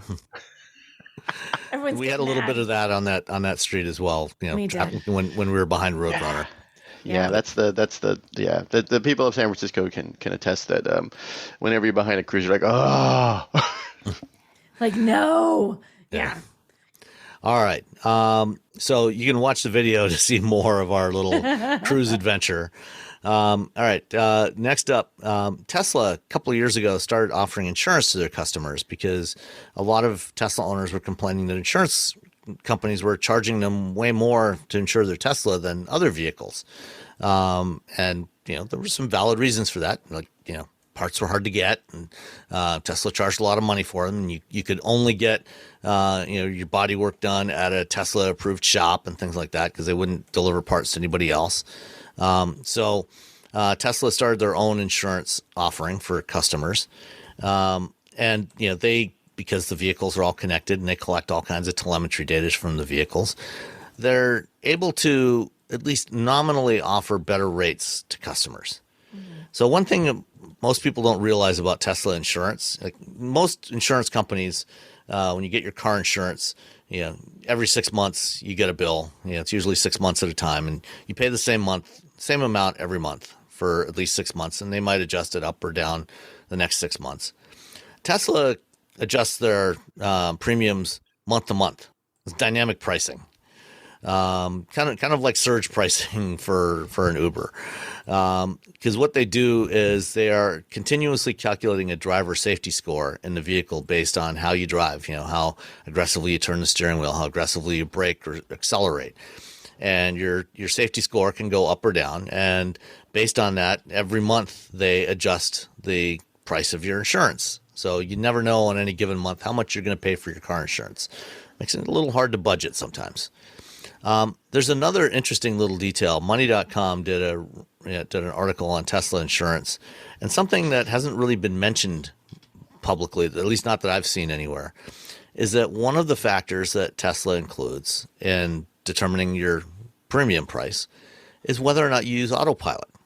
And of course, we've been hearing for years from Elon Musk how much safer it is when you use Autopilot, how much less likely you are to get into a crash when you use Autopilot. Apparently, the guys at Tesla Insurance are not aware of those claims, and they're just going based on the data they actually get from claims and from other stuff. And so, if you have a Tesla and you use Tesla Insurance and you use Autopilot, you will actually pay more for your insurance, not less, despite the fact that it will supposedly reduce the number of crashes. So is it because, okay, I have a question. Is it specifically because the Autopilot causes more issues, or because people who use Autopilot are worse drivers? No, it's because the Autopilot can cause more crashes. It's literally because, oh my gosh. Yeah. Oh, Lord. I was Autopilot is trying to come up with considered a positive. higher risk feature and might be considered a factor for a greater risk of accidents. Whoops. Yep. Yeah. And if anyone's going to be judge it, like keeping track of all this, it's the insurance people. They're oh yeah. Yeah. Oh, yeah. Yeah, they're all about into data all those and- details. So whoopsie. Yep. So if you own a Tesla and you like to use Autopilot, you may want to consider getting your car insurance from somebody besides Tesla. Because they will charge you more for Yeah. using the thing that they told you is better. Right. Ta-da! Yikes. All right. Yikes. On the plus side for Tesla, they did have another win this week, and we are now seeing the death march towards the end of CCS Yes, we for are. charging. GM announced while we were in Austin, Yes. Mary Barra did a Tesla Spaces call with Elon Musk, just like Jim Farley did a couple of weeks ago. But unlike Jim, who stayed on the line with Elon for almost an hour, I think Mary was in and out in about 7 minutes. Basically regurgitated the information that was in the press release and said, "Okay, see ya." Didn't take any questions from listeners. Or Here's the from news. Elon. Bye. That was it. Yeah. And the news is essentially exactly the same as the Ford news. Starting early next year, GM EVs will have software built in to support superchargers, and there's going to be adapters available to plug your CCS-equipped GM EV into a supercharger. So you won't have to use the Tesla app or anything like that. It'll all be built into the car. And then from 2025 onwards, all new GM EVs will no longer be equipped with CCS connectors. They will use the Tesla NACS, North American Charging Standard connector.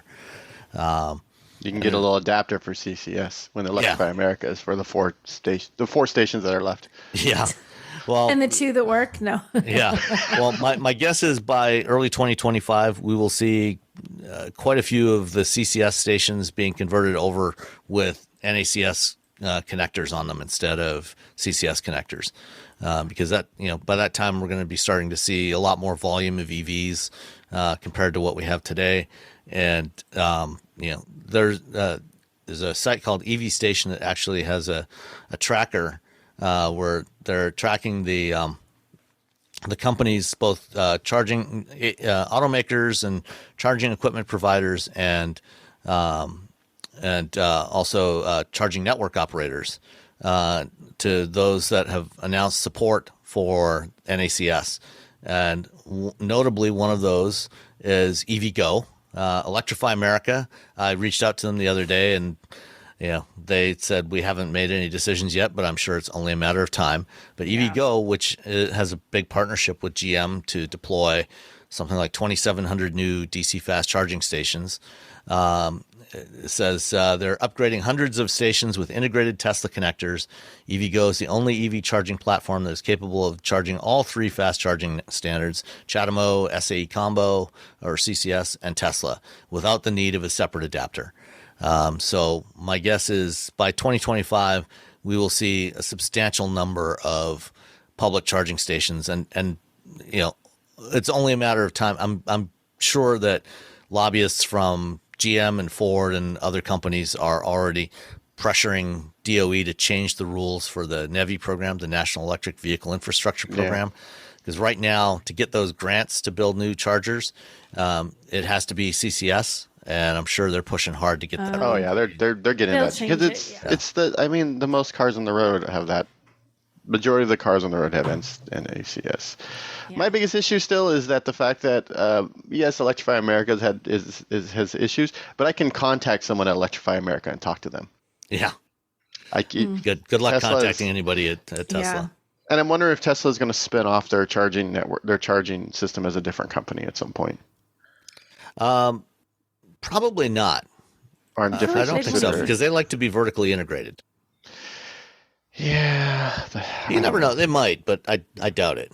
Yeah. But still, the fact that I can't contact anyone at Tesla about, like, let's say, we're building out the supercharging network, and because they're building it out quicker than they were, which, they've been really quick, suddenly we're having issues with Tesla superchargers. Yeah. And then you're like, well, who do I contact? Is it going to be like Twitter where I just get a poop emoji as a reply? Well, yeah, it's funny. On Friday, I sent emails to some contacts at GM at Ford to ask a couple of questions. Like, first of all, do they have to pay any royalties to Tesla in order to use this connector? And the answer from both companies was no. There's no cost. They're not paying Tesla anything for that. So that's good. The other thing I asked was whether Tesla is providing an SDK, a software development kit, that they can use to integrate the support for the superchargers into their in-vehicle software. And I haven't gotten a response back from Ford yet. They're looking into it. But the response from my GM contact was, well, you should probably reach out to Tesla about this. Yeah, and I know another journalist who reached out to GM, and they said, hey, reach out to Tesla. And you're like, I sent back a response saying, are you aware that in 2020 Tesla completely disbanded its communications department, and they do not respond to anything? Yeah, it's a black hole. So my guess is, Tesla probably does have an SDK of some sort that they will give to other automakers, to integrate in their software stack. Like Electrify America, EVgo, they all had an opportunity to really just be like, we're going to make it. And it's just like, we got to get it out quick. And so, trying to expand quickly at the expense of reliability just sort of shot them in the foot. Yeah. And it is unfortunate because I do feel like you look at these companies that are all doing this, you think if you paid, like you said, just paid a little bit more, been a little bit more thoughtful in how they did it instead of just like push, let's get it out there, even if it's not working. if it all worked, if it all been seamless, if they'd had fewer, but the ones they had worked, they'd have been much better off. Yeah.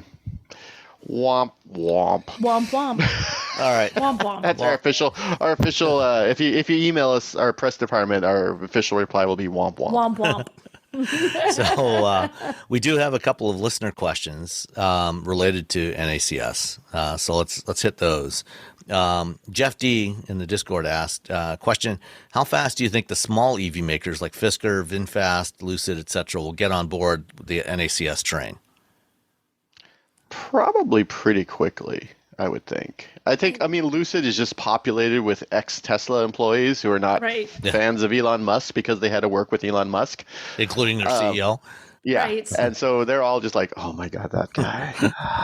Like we the have to work with him stories now. the stories I cannot like share about Elon Musk are vast. But at the same time, you want to sell cars, you want to, and so you're just like, this is where we've gone because CCS just didn't have a company behind it that could deploy. It's like they have to hate Elon Musk, hate Tesla, but okay, now they're winning. Like on this particular front, they're winning. Yeah, it's like VHS and I was just Betamax, but gonna say that, Betamax won this time. Yeah. Betamax won this time. Sony won. Someone call Sony and say, "Hey, you guys won." They're like, "What?" In the alternate universe, you guys won. In the ultimate universe, Yeah. Betamax won. Yeah. My guess is that by the end of 2026, there will be no new EVs built. And it actually might well be sooner than that. There will be no new EVs built with a CCS Type 1 connector on them. Yeah. The fact that you can drive, you're going to be able to just get in a Ford or a GM and drive across country like you could with a Tesla without worrying that's huge, because that's the thing. That's the killer app for Tesla is its charging network. And so, whenever people are like, well, what if I drive across country? And I'm like, well, then you should get a Model 3. If that's a thing you do all the time. Or it's important enough to you for the one time you do it, then you need to have a Tesla. Yeah. But now you can get an Ionic. Soon you'll probably be able to get an Ionic 6 that you can drive across country, or an Ionic 5. And you're like, oh, all right. Yeah. Yeah. All right. The other question from Leith in the Discord about this was, can NACS provide the power needed for the 800 plus volt systems to charge at full speed? And then also, is there headroom in the NACS standard for future fast charging cars? It can support 800 volt systems, and it can do it at full speed, but it does require some changes in the software in the vehicle.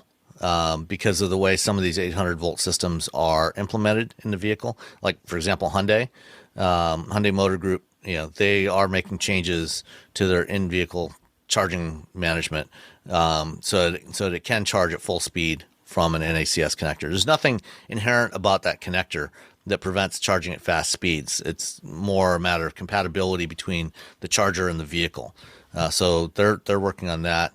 And then, is there headroom in the standard for future fast charging cars? Yeah, definitely. They'll be able to go to multiple hundreds of kilowatts. And then Tesla also has a megawatt charger. I forget what their exact name for it is that they announced with the Semi. That can go upwards of it's a different connector, a different cable. But in a lot of ways it functions very similarly to NACS, and that's designed for large semis, tractor trailers, heavy duty vehicles that need to charge much larger batteries. Yeah. Also, the Tesla chargers are easier to handle. The cables. Yeah, that's an important thing. Although hopefully Tesla will start putting longer cables on the superchargers. That's going to be because when I took that BMW up and I had to park in the wrong spot to use the Tesla charger, and when Tom over at I forget how you say it, Tom Malogny, when Malogny had that Ford. They have 150. Lightning, just barely. They have 150 Lightning, and it just barely. So they're going to have to do. Well, and I just saw a video this week from Alex at Alex on Autos.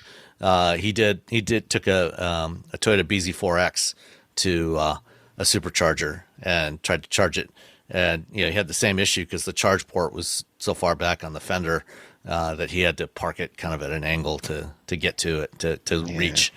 And it didn't charge very fast though, but those cars don't charge very fast to begin with. Yeah. All All right. Last one we have is actually an audio comment that Michael Burns sent in for us. So I'm going to play that now. Hello, Wheel Bearings. This is Mr. Burns from Atlanta. Thank you for taking my comments for this episode. I want to thank Sam, Robbie, and Nicole for their commitment to quality automotive podcasting week to week. You guys put on a fun podcast, and I always enjoy each new episode. I just want to share my comments as a first-time EV anything owner after about 3 weeks of having my first PHEV. I made that decision to get a PHEV based on input from Sam, Robbie, and Nicole from the podcast, and also from feedback from the lovely folks on the Discord server. My previous vehicle was a 2018 Ram 1500 quad cab. My new ride is a 2022 Jeep Wrangler 4xe Rubicon. I did buy that used.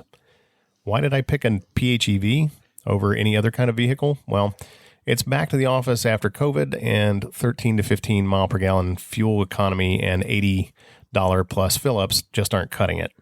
So another ICE vehicle was out of the picture immediately. I also can't really afford a BEV right now, and I didn't want to immediately have to get a level 2 charger for fast home charging. One other reason for picking a PHEV is I didn't want the range anxiety from my spouse, and frankly, with the PHEV electric range, 24 to 45 miles round trip fit my commute perfectly. Why'd I pick the Jeep? Well, Nicole's recommendation was top of mind, but there were some other reasons for getting it as well. First, it still can tow. I volunteer with dog sports and need to pull a trailer on occasion. It still can definitely go off-road. I do like to go to the North Georgia mountains, and I also have to traverse muddy horse fields for those dog sports. Frankly, I'm very happy with the Stellantis switchgear infotainment, Uconnect. I just love the layout of their vehicles. They're pretty consistent from brand to brand. And I wanted a dedicated space in the back for the dogs. Other PHEV SUVs cut down on headroom for the sake of aerodynamics. And frankly, I needed something that was much taller and boxier in back. First, let's talk about the used EV buying experience. I'm going to say it up front. I'm a fan of CarMax. I don't like negotiations and the traditional dealer model. I did still do some research on Car Gurus and found some candidates at dealers in other states. There was not much to choose from here that met my requirements. And then suddenly my local CarMax had the perfect ride show up, and I jumped on it as soon as it was listed on the website. Don't expect to get a level 1 charging cable with your used EV. CarMax said if the cable wasn't in the photos on the website, it wasn't going to come with one. I pushed back on this and asked for a concession or price allowance before I'd make the purchase. Thankfully, they offered $500 as an allowance, to which I agreed, and I got the check from their corporate office about a week ago. As a side note about the charger, my local Stellantis dealer, where I've had my Ram and Chrysler serviced in the past, couldn't lay hands on the 2 OEM Jeep chargers in their inventory, and it sounded to me like they're either getting bought up and or stolen off the lot and showing up with markups on eBay. Frankly, a third-party charger is likely going to be your best bet if your used EV doesn't come with the cable. One other thing, plan on requesting an overnight test drive. CarMax doesn't charge up its PHEVs very well, and I would expect the same from a local dealership. It took me about 15 minutes to get approved for a 24-hour test drive, and I used that extra drive time to check out everything on the vehicle, including the different drivetrain modes and charging experiences. As a follow-up to the charger issue, since the vehicle didn't come with a level 1 charging cable initially, I got a temporary Electron level 1 charger based on Sam's recommendation. It turned out pretty well and worked just fine. I did use the allowance from CarMax to get a Grizzle E Mini all-weather portable charger that's switchable between level 1 and level 2. That's a pretty robust little piece of hardware for about $500. Secondly, I'd like to talk about the Jeep PHEV driving experience so far. I am ecstatic about this vehicle. I love that I'm getting so much better than 13 miles per gallon. I'm getting 38 miles per gallon after just 2 fill-ups and about 1,100 miles on the odometer. I'm doing about a 60-40 split on electric versus gas, about 525 to 550 miles per tank. Electric usage would be higher if my company's office had a charger. I can just barely get to the office and all the way back home before I run out of battery charge. On days that I've worked at my satellite offices that do have charge point stations, I've gotten well beyond the Jeep's 24-mile electric range, and it's just super fun to roll up into the driveway at the end of the day on electric. As the Wheel Bearings team has said, you get the most from a PHEV if you charge it overnight and at work. I also totally understand why Nicole recommended this vehicle. There's plenty of power with just the electric. There's plenty of power with the 280 horsepower turbo i4, and there's lots of passing power with both. It's saved my bacon a few times already in Atlanta traffic. I'm a little disappointed that the PHEV hybrid information screen isn't a default choice in the Uconnect infotainment system. I had to go digging around in the menus to find it and add it to the little toolbar at the bottom of the screen. I like seeing that feedback and having never driven a hybrid or EV before, and I'm certain new buyers are completely missing out on it if they don't know to look for it. Have you guys had any experience with manufacturers who don't include that hybrid transmission information screen by default? I am surprised that my Jeep has a scheduling mechanism built into the Uconnect system, but my coworker's 2023 Volvo XC60 Recharge doesn't have scheduling built in. He's a little miffed about that, especially since his newly installed home charger also doesn't have scheduling. Finally, I'd like to share my thoughts on trying to use public chargers around a suburban metro area. Sam, Robbie, and Nicole are right. The charging network in this country is pretty terrible right now, even in a big metro area like Atlanta. I'd say there's a 50-50 chance that a J1772 charger is going to work. I haven't seen many Tesla destination chargers, so the local J1772s get picked off by Tesla owners more often than not. My best luck has been with charge point stations. The same one that I mentioned is at one of my satellite offices. My second favorite has been the SEMA Connect chargers, where you enter the code from the charger to get it started. I found one that only charges for parking near my office, and it's been nice to have that as a backup. If you look in office parking lots, you can usually find on the weekends free charging because, I'll be honest, the Tesla owners have gone home. I would recommend watching out when you sign up for apps. Don't sign up for all of them at once, which is what I did. Your credit card or Apple Pay will get charged to fill up the charging account, and you'll end up with a bunch of $10 or $20 charges that you might not use, especially if a particular network isn't located near you. The last thing I'd give you a bit of advice for if you're a first-time EV buyer, be careful of restricted stations on PlugShare or stations that should be marked as restricted. I tried to test an open corporate parking lot charger at night when I first got the Jeep, and I didn't have that level 1 charger, and a security guard yelled me off the lot via the PA. Oops. Oh, geez. So to summarize, I just want to thank you guys for what you're doing on this podcast and just really appreciate the responses that you're giving to listeners like me who are trying to get into their first PHEV or EV and taking our questions. Nicole's recommendation for the Jeep Wrangler 4xe was spot on, even if we bought it for different reasons. She was wanting to do trail riding in silence. I may eventually get there, but I'm going to try and make use of the electric round trip to and from work as much as possible and get better gas mileage in the process. And I fully agree with you guys. The state of charging is a mess. I'm glad I only have 17 kilowatts to charge up at any given time on this Jeep. Thanks again for all your help and this fantastic show. Keep being awesome. All right. Thank you, Michael, for sending that in. That was a lot of stuff there, and big win for Nicole. Yay! I'm so glad you Nicole, like it, Michael. you talked someone into doing something. It's a little scary when someone gets you like, I think this is a great car. Like, oh my gosh, or they hate it. They buy it. They're like, Nicole, you ruined my life. You ruined my whole life by recommending my wife that car. left me. My children hate me. My dog won't talk to me anymore. My family has disowned me. Yeah. You're like, what? So This is I'm the glad, car recommendation. I'm so glad you like it, and I'm glad you're enjoying it and having fun with it, and good reasons for buying it, especially with having enough space for the dogs in the back, because aerodynamics and making a sloped roof is not something that Wranglers think about. So yeah, I'm glad that you're enjoying it. So that's good. All right. And with that, we're going to call it a show, and we will be back in a few hours with Leo Laporte on This Week in Tech. So make sure you check that one out. I will add a link to that in the feed later on. But if you're around on Sunday afternoon, or if you're not a Twit listener, make sure you check that one out, because the three of us will all be on together with Leo this afternoon at 5 p.m. Eastern, 2 p.m. Pacific time. Double podcast day. Bye. All right. Bye. Bye.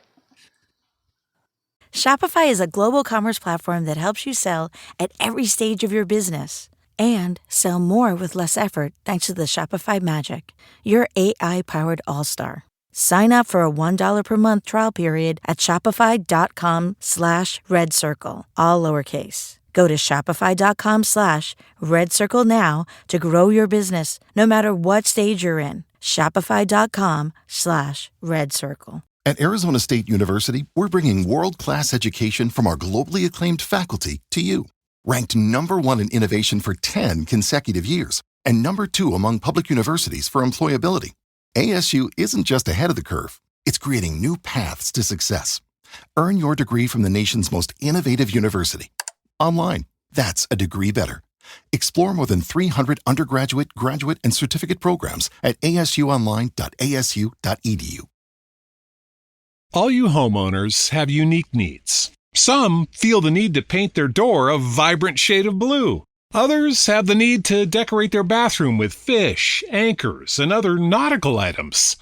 And because each homeowner has unique needs, Geico helps you get the right coverage for your home and what's in it. That way, you get exactly what's right for you, even if your needs are unique. Get more with Geico.